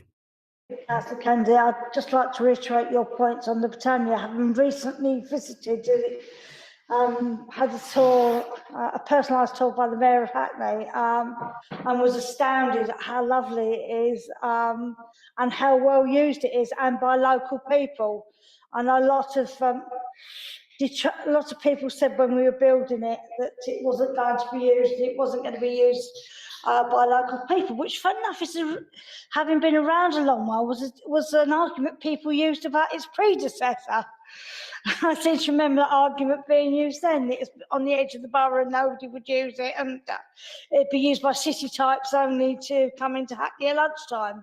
So yeah, I do hope that we can find a way of engaging at Kings Hall Leisure Centre ends up in as good as Britannia and Clissold, of course. Being Kings Hall being the nearest leisure centre to my ward, which is Kings Park, which we do have moving together in. So I'll ask Ian Holland to speak.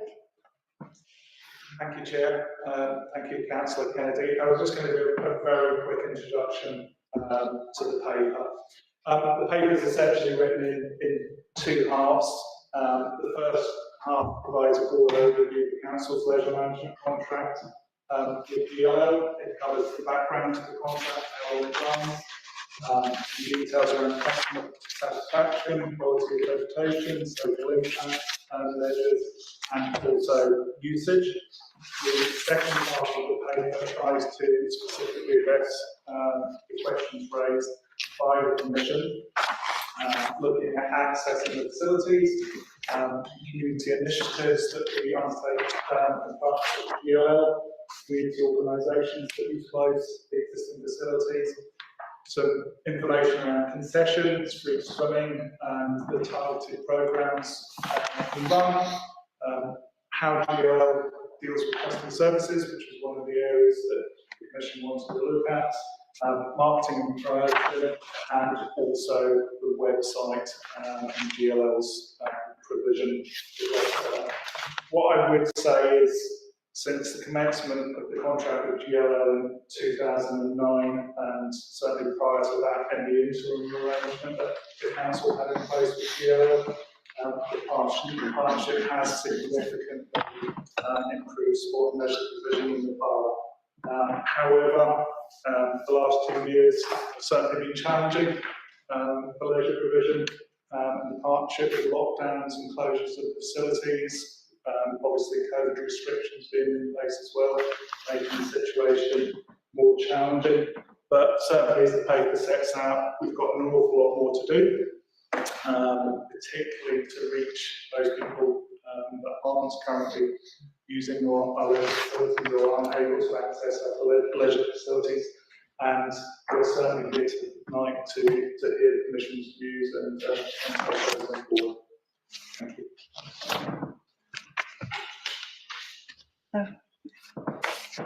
Oh, Beaver coming in? No. Okay, so up to questions then. Thank you. I thought your colleagues from GLL might want to come in. Okay. Thank you. We've got questions from Councillor Joseph, who can't be here. So I'll read out her questions when I can find them.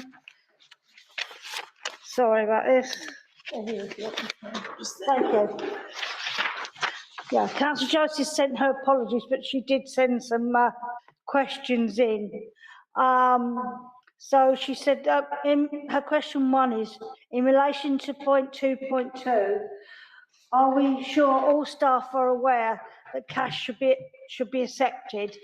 Is this frequently been the case at Britannia where cash has been refused?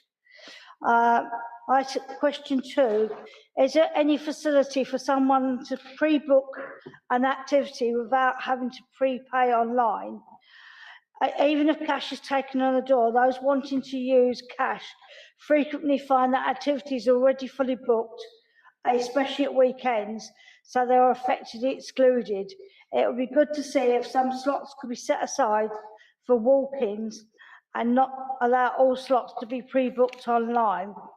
Also, it would be helpful to take telephone bookings with the option to pay later in person using cash.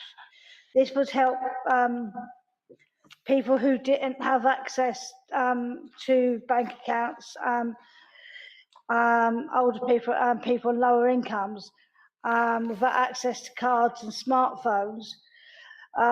She says that the app often fails, and people see a spinning wheel, meaning they can't book or view anything. What investment is there going to be in this app, and are there plans to reopen centre phone lines? One centralised Hackney phone line sometimes means the person taking the calls does not have the centre-specific knowledge to answer the question.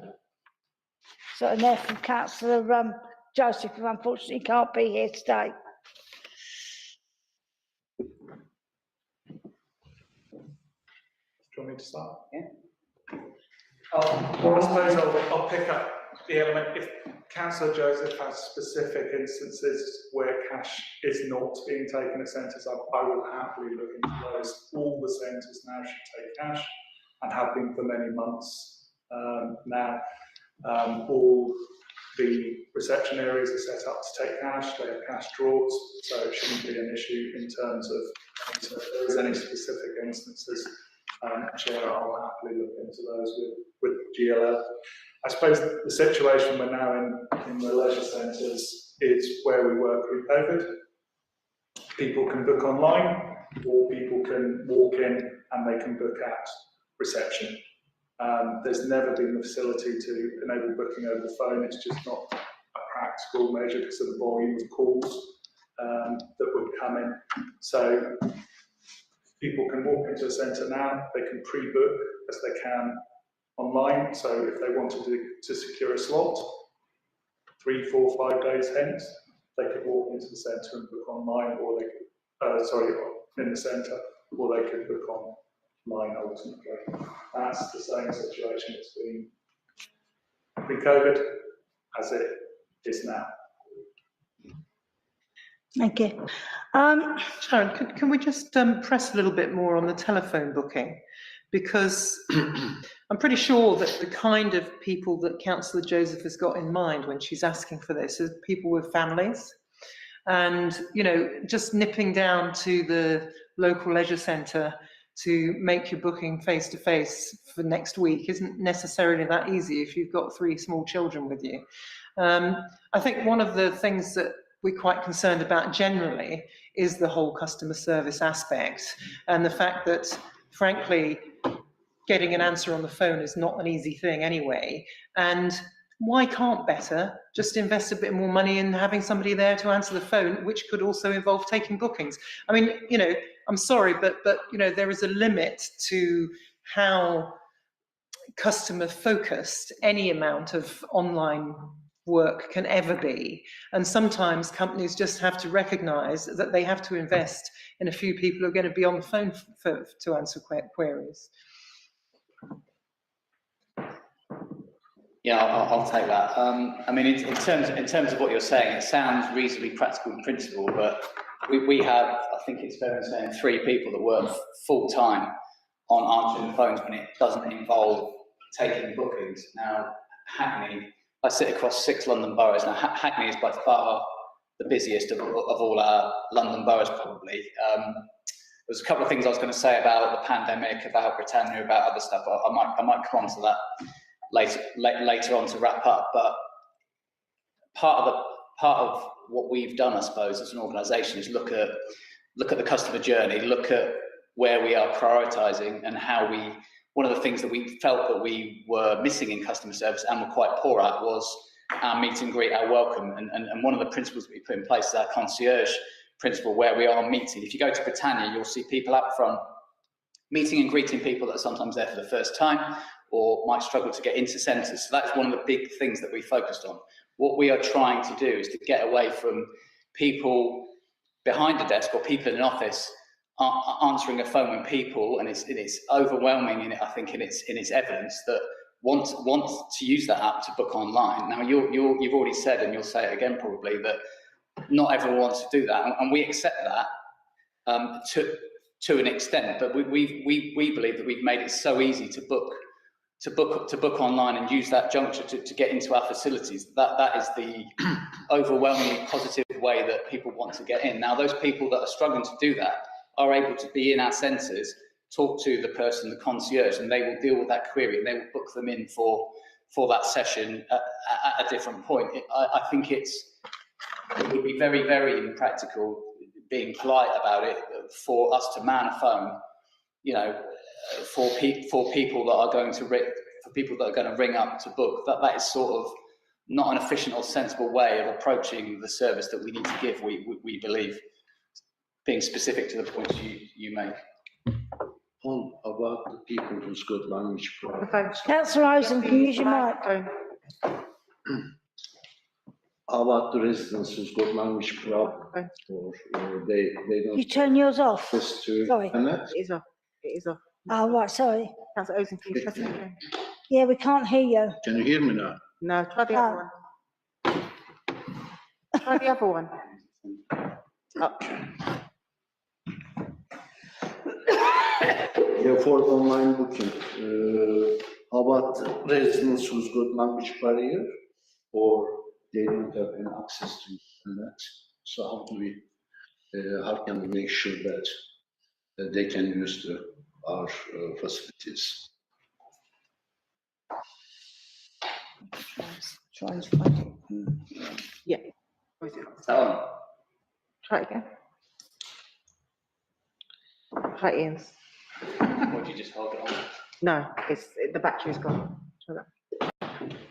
Yeah, I mean, it's a good question. It's a difficult question. I suppose it applies to other areas of life, I think, for those people that have got language difficulties. I think one of the things that I would say is that we have quite a diverse workforce, and I suppose those people would naturally want to come into our centres to get served and to ask questions, and we would just do our best to facilitate that.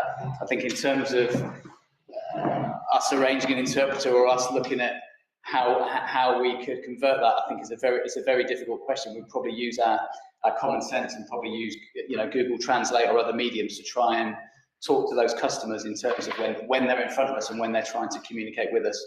But it's a difficult question you've asked, but that's probably the best I can do in terms of answering it.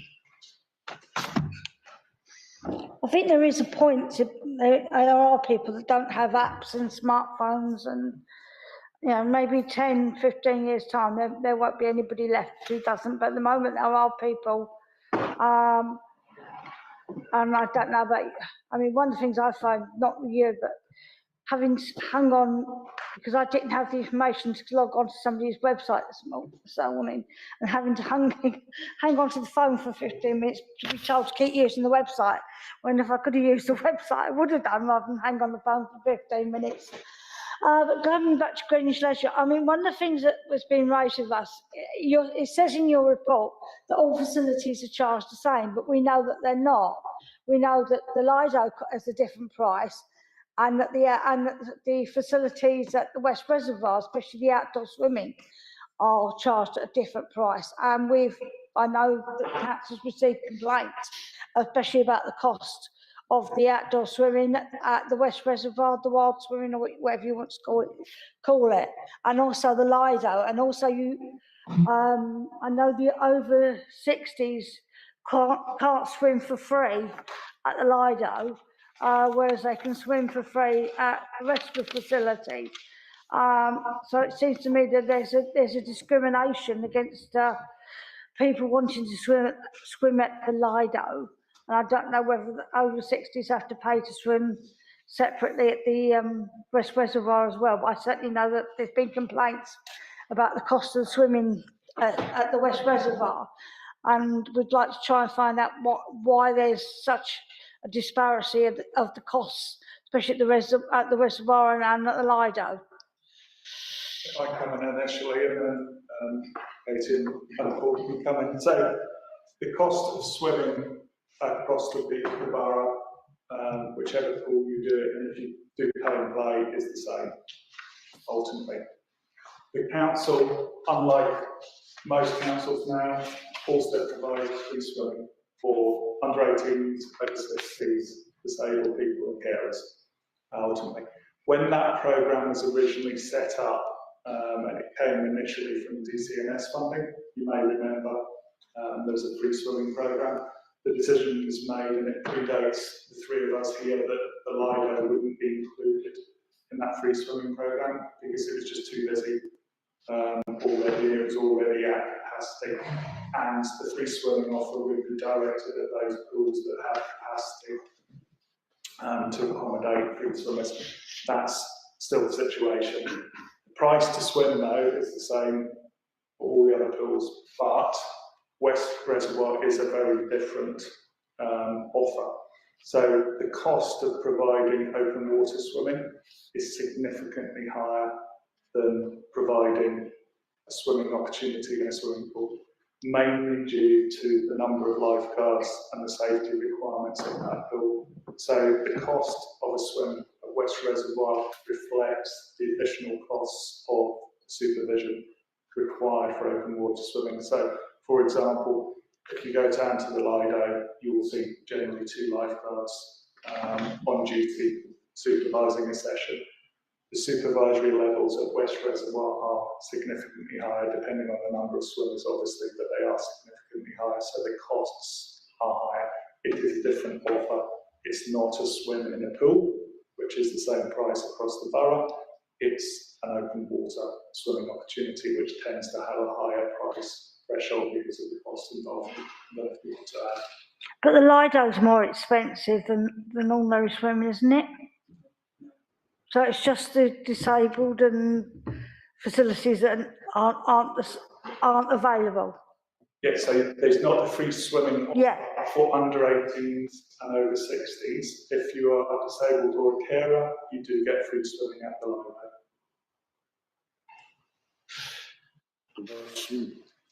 Lido. Councillor Tejera, sorry. Thank you, Chair. And thank you to everyone who got this report together and to GLL. I think my question is kind of focused on your outreach in terms of trying to engage as diverse a group of people as possible. I'm asking particularly in respect of the demographics which were presented in the report. In a borough where we have about 60% minority groups, the balance between users is out of kilter. Essentially, we've got a high percentage of white users or self-identifying as white, as opposed to a fairly low percentage of minority groups. Although just below the average percentage in the borough. It's clear that there is a disparity in terms of users. So I'd be keen to kind of understand what kind of engagement you've kind of undertaken in respect of trying to bring in more diverse users. Likewise, in respect of the 10 hours swimming provision in the borough, whether any analysis of the type of people taking or using that kind of amenity has been undertaken. I say this particularly as in my local leisure centre, although it's fabulous, there's a 7:45 p.m. swim for women, which is good. However, for a single parent with a daughter, it's inaccessible. So I'm just trying to find out, in terms of analysing your demographics, whether there's a breakdown of male and female, in particular in terms of minority groups, whether there's a barrier in respect of that, also in relation to swimming. Thank you. And also whether it can be extended to increased hours at different times of the day. Thank you. Or whether that's a consideration. I know money is tight, but thank you. I'll take Councillor Rose and then you can perhaps come back and ask some questions. I believe there's an over demand for Lido, and then it's not only our residents using the Lido, so I believe. You're using your mic, Other Councillor Rose. people are coming from different borough, and then they are using it. When the capacity is full, do you have like a priority for our residents, or how does it work? Do you have any program in the priority for our local residents? If I take that one first, and then I'll come back to the other ones. So the council doesn't have differential pricing for. Sorry, the council doesn't have differential pricing for resident and non-resident. That's not a decision that the council has chosen to make. So it is ultimately, for example, at the Lido first come, first served. There's not a process whereby a resident would get priority booking for that. I'm sorry, the reason I'm asking, I have some issues from local residents. They said we want to use it, and then with our as a family, but we don't get the capacity is full, so we don't get it. They opportunity to get. Yeah. Can I come in on that one? I mean, you guys probably appreciate it, but the London Fields Lido, you would know because you're the councillor in that ward. But London Fields Lido, we're a bit biased, obviously, in Hackney, but is one of the most successful swimming pools probably in the country in terms of the demand, and for something that's essentially very simple, it is in sort of the perfect place, the perfect catchment, and it's a huge draw for local people to want to use, and we do appreciate that. I think one of the things that, if you can call it a positive in such a awful period when the pandemic was on, what it did do is it made us reflect and look at how we operate. If you think 3 years ago in the summer, if it was a hot day, you would see a queue in London Fields, around the block where people could not access that facility. So with the fact that people were booking their slot and coming in and having probably, not just sunbathing all day and using a space that could be used for someone else, we created that booking culture, if you like. And we believe that through doing that, we've actually increased the unbelievably in a way the throughput of people that go through that facility in a day. It's hard for us to sort of not want that demand to be there. I appreciate what you're saying. I mean, one of the things we also did was that we limited during the pandemic, when we were coming back and there was greater restrictions on the amount of people that could access the facility, we did limit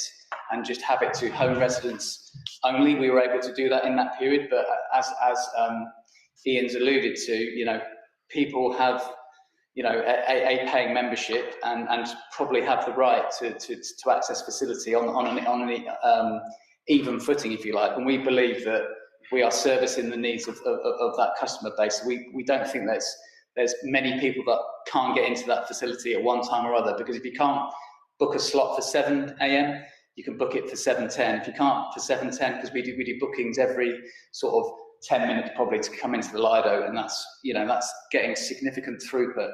rather than in the old days when we would just say, first come, first serve, get in facilities and everyone else can wait. So it's a better way of churning through the demand, I suppose, is what I would say to that. What I would just add to that as well is the council has made a commitment to develop a learner pool at London Fields Lido. So Cabinet have approved funding. That's a commitment that the council has made to deliver that learner pool, which will expand the capacity, but also expand usage, particularly to obviously children and younger people at that facility. And that's a project we will hopefully be starting to in the planning phase in the new financial year. But that was a commitment to try and address that partly capacity, but also broaden the use of London Fields Lido and who uses London Fields Lido to families and developing that capacity. Will I come on to some of the others? I'm just going to come back to London Fields Lido. I'm glad to hear you've introduced a booking system, but I suppose I wonder how you feel about the dichotomy of the regular swimmers who turn up day in, day out. I suppose you could swim in leisure, sport, whatever, and families who perhaps can't afford a day out of the borough or seaside or something like that, when there is a hot sunny day, and they're, especially families with young children who want to do something a bit, their children like a swim in the outdoors and a bit of fun, not being able because people have booked, or it's in such a, or the sessions are for swimming. And I don't know whether you have fun sessions at Lido, you do, and how they're accessed. Or I don't have any young children anymore. So I know they used to be. I mean, I used to take my children to Lido many years ago when it was open, before we closed it and reopened it. That's many years ago, as I said. But that'd be interesting, and how we promote those sessions. Sorry to interrupt you, Ian. No, that's fine. We do quite a lot of family swim sessions throughout the summer. We also do free family swim lessons as well to try and encourage people into the Lido. But we do it at Britannia. We've done it at Textiles as well, and Kings, to encourage people into the pool that potentially aren't comfortable in the water. So they will get an instructor free of charge. They'll come in and ultimately learn to swim, hopefully as a family group. Is the idea, and if the parents are uncomfortable in the water and the children are comfortable, parents can come in with them and get some lessons, or vice versa, ultimately. But I suppose the Lido and all our facilities, and I think it's probably worth drawing members' attention to Appendix 1, which is the fees and charges schedule. We have some of the lowest prices to access our leisure facilities across all surrounding boroughs, and to try and, I suppose, make it reasonably easy for members, we sort of coded prices under each category that were the lowest as green, and you'll notice as you go down, most of the fees and charges. Hackney tends to have the lowest fees and charges of most of the boroughs. We want you to use our leisure facilities, we want them to be as accessible as possible. That's why the council and GLL have kept the price point for accessing them as low as possible. And if you do, I suppose, scan across to some of the other boroughs, we are substantially cheaper in many regards to accessing our leisure facilities. We think that's important. That's why the council sets the fees and charges annually through its fees and charges process. GLL only controls a small number of the fees and charges, which are generally around UK-wide memberships. So the ones that are applicable across all of GLL's estate, but the council controls those, and I think you see that in the fees and charges schedule there, that our facilities are incredibly accessible in terms of the affordability element compared with other boroughs. Do you want to take Councillor Jara's question? Can I have a question as well? I think you should answer that. I will, and it was, I think there was a couple of elements to it. One was around women-only sessions. and one was around underrepresented groups in terms of participation levels. So I suppose I take the first one first, around the women-only sessions. I would say those 10 hours of programming at the moment have, I suppose, developed over the last 3 or 4 months through engaging with myself, GLL, and users.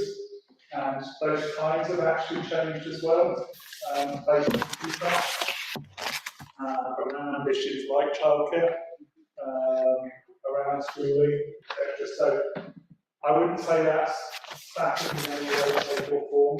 We will respond to feedback and change those times, and as we have done over the last 6 months, because after the pandemic, we reopened after the pandemic, we slowly reintroduced those sessions.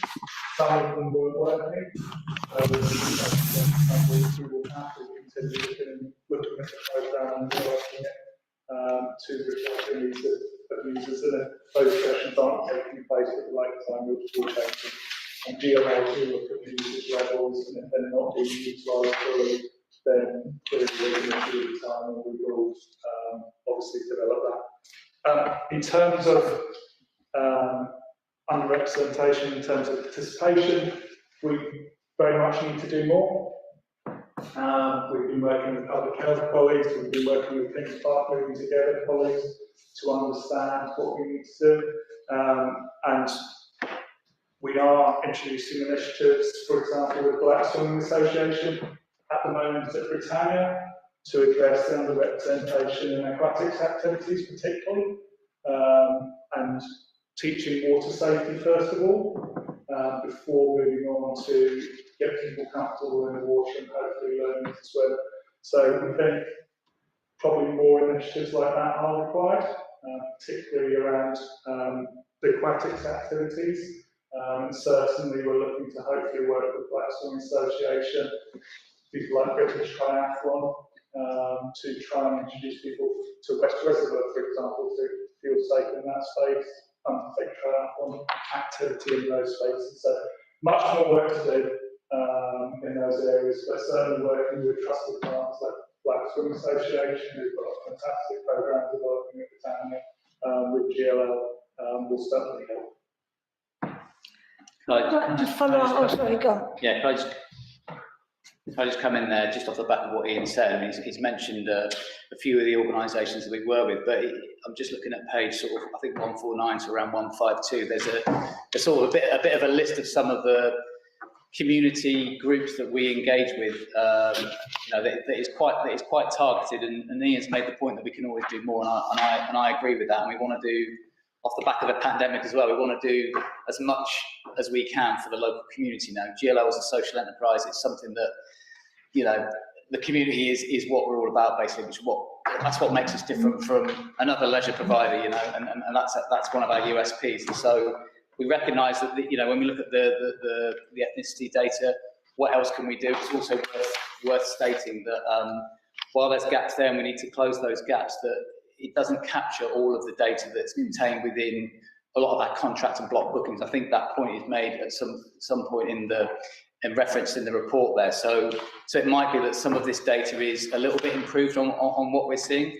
And, you know, some of the success in things like outdoor swimming, where again, Ian mentioned, you know, the Black Swimming Association, we can do more to engage those communities in outdoor swimming, in particularly where it might have been more traditional for, you know, the typical, you know, white middle class person to swim at West Reservoir, for instance, is where we need to focus our attention as well. And we've engaged with that group in particular to try and sort of break down some stereotypes or some myths in terms of swimming. So that's just to sort of come off the back of what Ian's saying in terms of, you know, what we are doing that's already in place, and as well as what we look to do.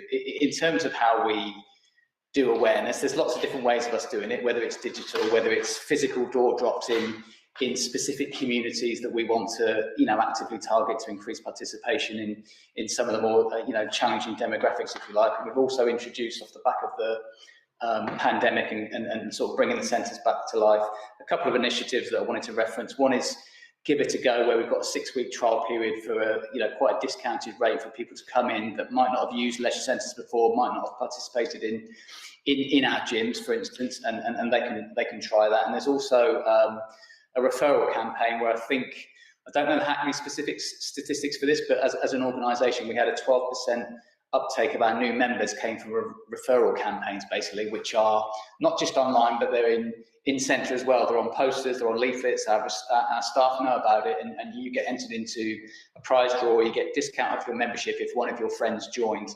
And we know, I mean, a lot of other companies say this, don't they? You get your new people from someone that's happy with your service, you know, and it's it might not necessarily come out in this report, but having sitting across, you know, GLL, I suppose, and London as well. I've sort of alluded to it earlier, but Hackney's recovery, Hackney's success following the pandemic is second to none. It might not be appreciated or, you know, obvious in an environment like this, but it's worth saying credit to sort of, you know, Katie leading a team and working closely in partnership with Ian. But the amount of customers and users that we have in Hackney is exceptional off the back of a really difficult pandemic. We have other boroughs that have really struggled to come back, but the, you know, investment in places like Britannia and all the other stuff, you know, it's credit to the council for investing that time and having that vision and ambition in places like Britannia, as well as all the other schemes that are coming up. You know, we can get these people active and participating in exercise again. Could I just comment again, Councillor Patrick? No, just, I suppose, to further make the point that Someone wants to come in. not just GLL. That's coming. Ultimately, that are working on this initiative. Physical activity team that sits within my team that works closely with GLL, but also lots of other partners. Young Hackney are obviously working hard around this, and also utilise the leisure centres. There's no camera. And get people in. Get people in, and also the public health team as well. So there's lots of organisations, community groups feeding in and utilising the leisure centre to ultimately improve representation of that participation data. I think Councillor Kennedy wants to come in. Sorry, I haven't got, the chat's not working on mine. You work with GRAs as well. Councillor Kennedy's trying to come in.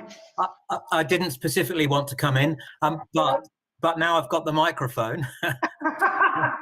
Because let's face it, we're politicians, so we'll never turn down a chance to say something. I thought you was the size of the next actor.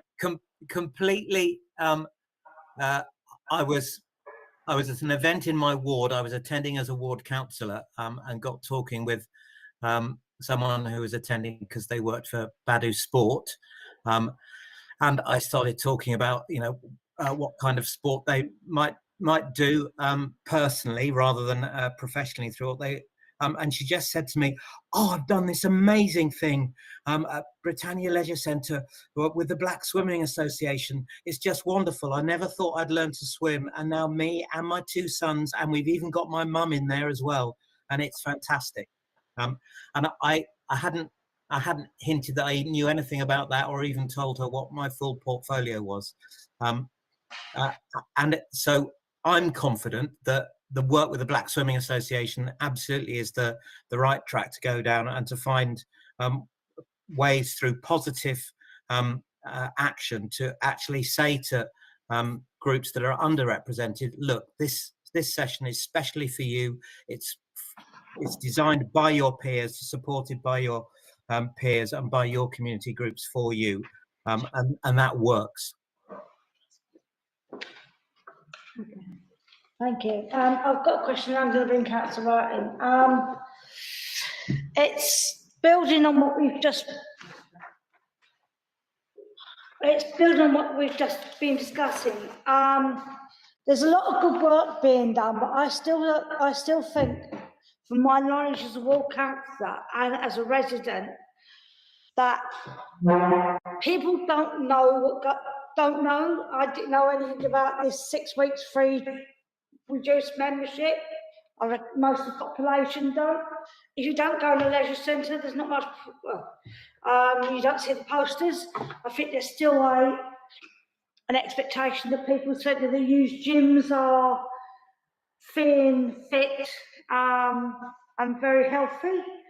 People that don't look like that feel out of place. I think residents do find it uncomfortable. I think the idea, I think you have to get out there to residents. I think you have to work with tenants associations, with TMOs, with youth clubs. I do think you do need, you're doing some good jobs and you've got some great partners, but I think you've also got to work with the wider community, because a very small percentage of the population is probably covered by these active groups. And if you want to get active people, non-active people engaged, I think you have to reach out to them and you have to tell them what's available. I've had to tell other councillors when they turn 60, I told them about the free swim. If people who are councillors don't know about it, I can't remember how I found out about it. It was an accident, so I'm over 60. But I've told other councillors about it, and they don't know about it. And we're the people making these policies. How are the general public going to know about it? We've really got to go out there and tell people what's available.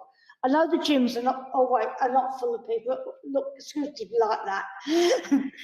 And you don't have the green goddess either, or what she's called, showing my age again. The one that used to wear the green Norwich leotard. But I think people have a misconception of what goes on. I think once you get people in and you give them taster sessions and you encourage them, but also you have to have the right support. I know I've tried to join the gym in the past, and the support hasn't been there. The proper training to use the equipment, it's like 2 minutes, this is how you do something, and they're gone. And then the only instructor there is working with someone that is super fit and doing something that's complicated. And there isn't anybody, I mean, this was a few years ago, so it might have improved, but there wasn't anyone to ask to, as a novice. And you're not going to keep people who are novices in your gyms, in your leisure centres, if there isn't the support. And I can say that as someone that's tried activities. I mean, I used to swim quite regularly before the pandemic, and one of these days I will go back. I mean, I know the pandemic's over, but it was really difficult during the pandemic when you were open to find out what was going on your app, on your website. One could never find out when you're open, what the changing facilities were. Word of mouth said that there wasn't any changing facilities and you had to go home wet. I don't know whether that's true or not, but that's what seemed to come out. So just, whether that was, so I really think that, King's Park Moving Together has done a lot of good work, but I really think you've got to work with residents to up, not only as council, as Jared was talking about different communities, but the community as a whole, no matter which background they come from, aren't going to come in unless they feel welcome. It's great you've got those people at the Britannia greeting you, but you actually need the support when you're doing activities. And I think you have to perhaps take those activities out to the community and then bring the community back in with you. Sorry, Councillor, I'll take Councillor out and then I'll have my binge. Thank you. First thing I was going to say was I was really pleased to see the community link-ups you'd done with the food bank and with the Ivy Street Family Centre. And I think, that's a really positive thing to do for everybody. And it's win-win for you too, because presumably you're introducing people to those services who otherwise might not have used them. So that's great, and more of that. I've got an idea. This is based on a constituent of mine who had a heart attack recently and has been going to the Britannia to do some sort of heart attack rehab, run by Homerson Hospital. But in the time that he's been there, he's never been introduced to the rest of the facilities there. And it does seem to me that, you're going to be having these regular people coming through with this rehab, and it's a really good opportunity for somebody to just take them around and show them the gym and show them what they would be able to do safely and what have you. And then you'd start to hopefully get some of your older people going in there. I also wanted to say that I joined last summer, actually, And I had a terrible experience for a start with the website, really terrible, because it was muddled up. It was muddling my membership up with an older membership that I'd had from before, which it just couldn't cancel. And then I had that experience of having to try and call to sort it out and waiting for half an hour and not getting an answer, etc., etc., etc. So my impression of your customer service was not good at the beginning at all. I have to say, I do think that the policy that you've got about the reception meet and greet is good and is working. And I've also been really impressed, Sharon, actually, with the trainers working in the gym, who I do see working alongside other people. I tend to use King's Hall, which has quite a lot of older people in. And, you know, I think the trainers are really quite encouraging and, you know, perceptive, which is great. But I do still think you need to think a little bit more about the website, which is obviously incredibly cumbersome and designed for a very large company at this stage. And you need to start thinking about breaking it down into borough websites rather than just one massive GL website. I mean, I just think it's just too big. It's trying to do too many things, and it's very easy, and it's glitchy as well. And I also think that you could do more on your customer service on the phone lines as well. I think, you know, I just think that there's more to be done there. And just on one other thing I just wanted to mention was contracts for your staff. You probably are aware that Hackney Council passed a fire and rehire motion recently against precarious work, basically. And I just wonder, I mean, we are committed as a council to not employ people on precarious work contracts. And I wondered how you manage your work contracts, given that some of your people, I'm sure, will perhaps only be doing 5 or 6 hours a week for you. How do you manage those sorts of small contracts with people to give them some job security?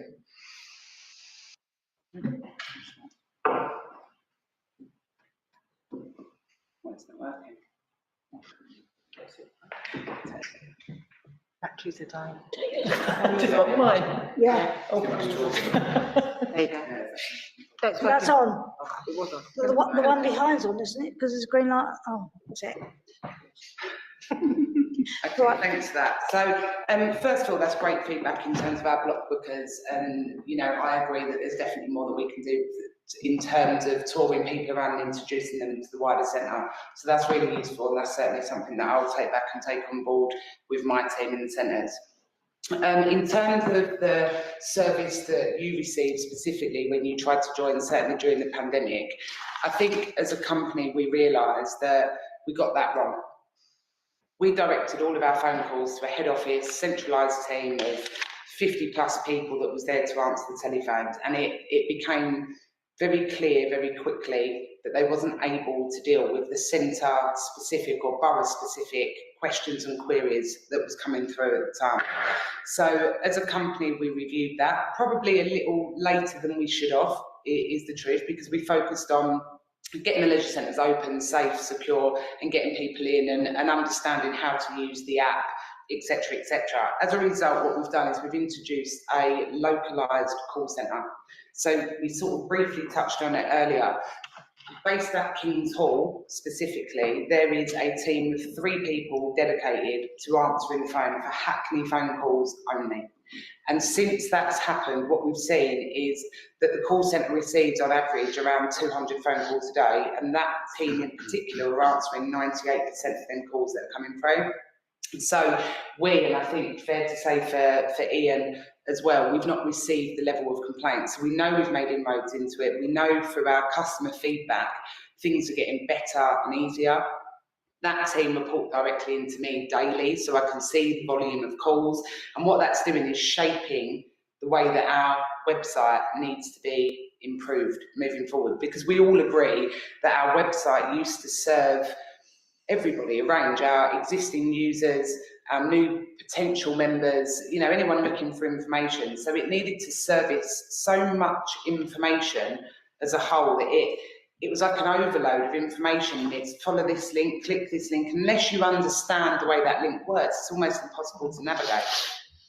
We are in the process, you know, yourselves, your members, we are upgrading our IT system at the moment. As part of that, the web page is fundamental to what that looks like. And certainly things like our call centres that are receiving the calls will help us shape that new web page, because we know what people are ringing for now, as opposed to people ringing, making bookings, and just phone call after phone call with the receptionist sitting behind a desk trying to serve the people that are coming in, the phone that's ringing that they're not answering because they're trying to serve the people in front of them. I think we've made real inroads into that. I don't think it's the finished article, and I think there's more that we can do. That's clear from your experiences. But I definitely think that things are moving in the right direction. You want to start the job?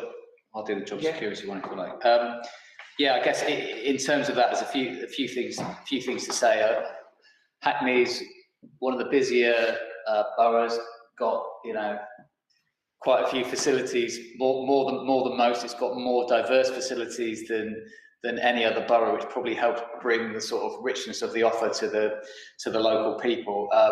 There's around 150 permanent jobs available, and this might seem, you might not believe what I'm about to say, but we are struggling to actually recruit permanent people. We obviously have London Living Wage in place in Hackney, as you would expect, and you would want to see from service providers. But leisure historically has probably always had that mix of permanent people. It's more of a career, and then maybe more of a transient population that might be in it while they're a student, or we have a lot of people that teach. There's probably 400 classes a week, 400 group exercise classes. Now those people are called, we call them flexible workers, you might call them casual workers, but they're a large part of our workforce in Hackney. There'll be 150 permanent people ideally, but there'll probably be 450 of people that work, whether it's, like you say, 5 hours a week, or whether it's 25 hours a week or whatever, and then that's swim teachers, group exercise people that want to work at the weekend, people that might only want to work evenings only. So we have that big range, in terms of the rate of the flexi work. We don't penalise those people. They're earning similar amounts to the permanent staff, but probably without some of the benefits that you get from full-time employment around sickness or maternity or paternity. But the other thing that we have brought in as well, we did this several years ago after similar discussions probably with Ian.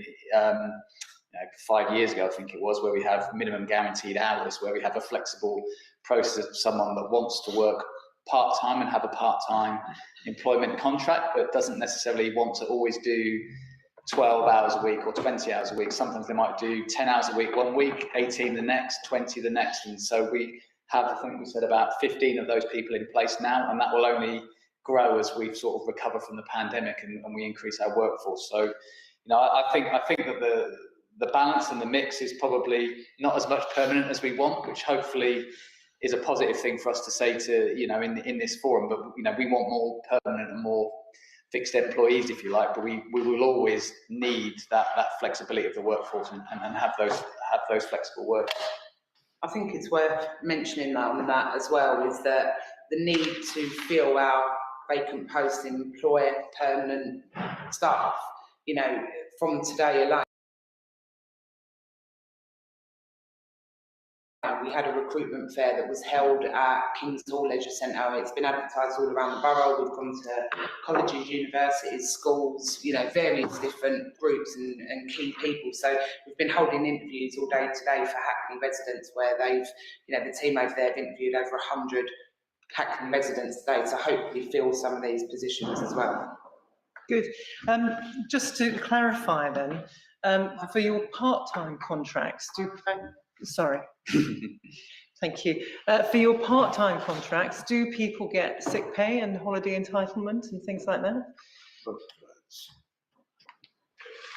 Yes, so anyone that's on the contract receive them same benefits. It's pro-rata to the hours that they're contracted on, but yes, that's all included.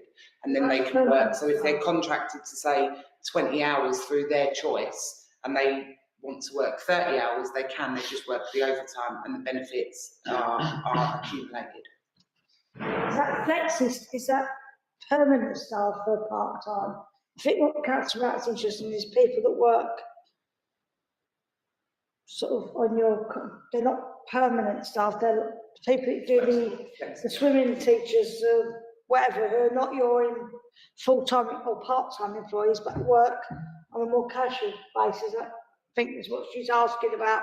Okay, so the rate of pay for those staff is slightly increased from our permanent staff to cover the cost of annual leave. So they receive exactly the same value and benefits. It just means that as a permanent staff member, if you go on annual leave, your pay is sort of maintained during that period, whereas with flexible staff, you're paid in advance for it. So when you go on leave, you effectively use the reserves. What's the percentage of the Councillor, staff from? use the mic, Councillor Rosen, because people can't hear you online. What's the percentage of the staff from Hackney or just outside of that? Do you have any?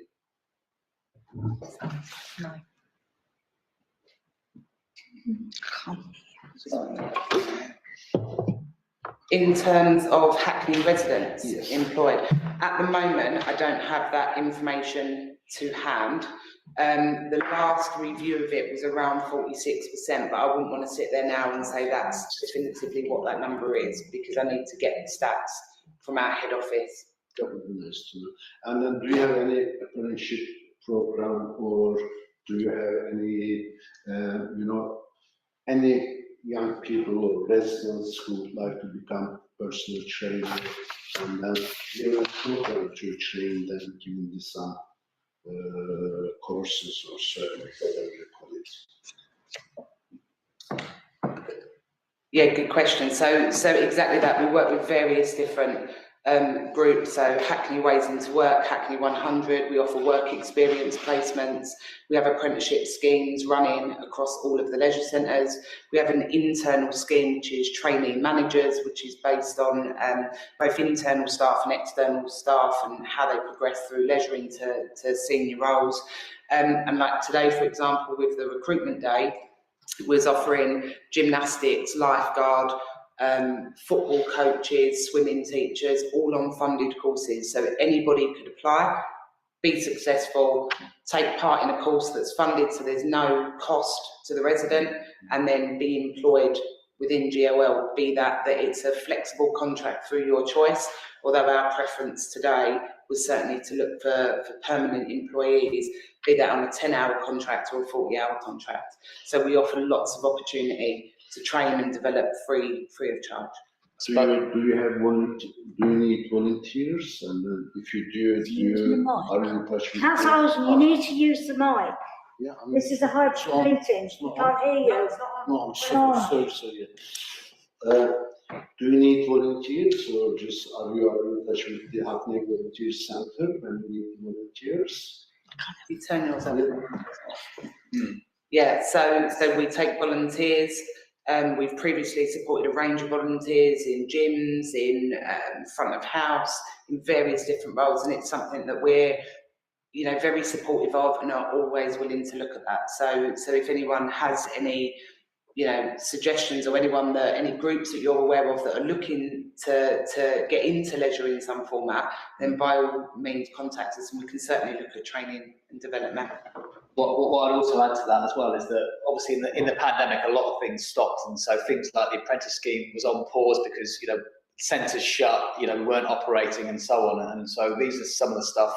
Those are some of the programs that are coming back in. In Hackney, we've actually appointed a people manager as well, which is very unusual for a borough to have. But we have a people manager that's dedicated to.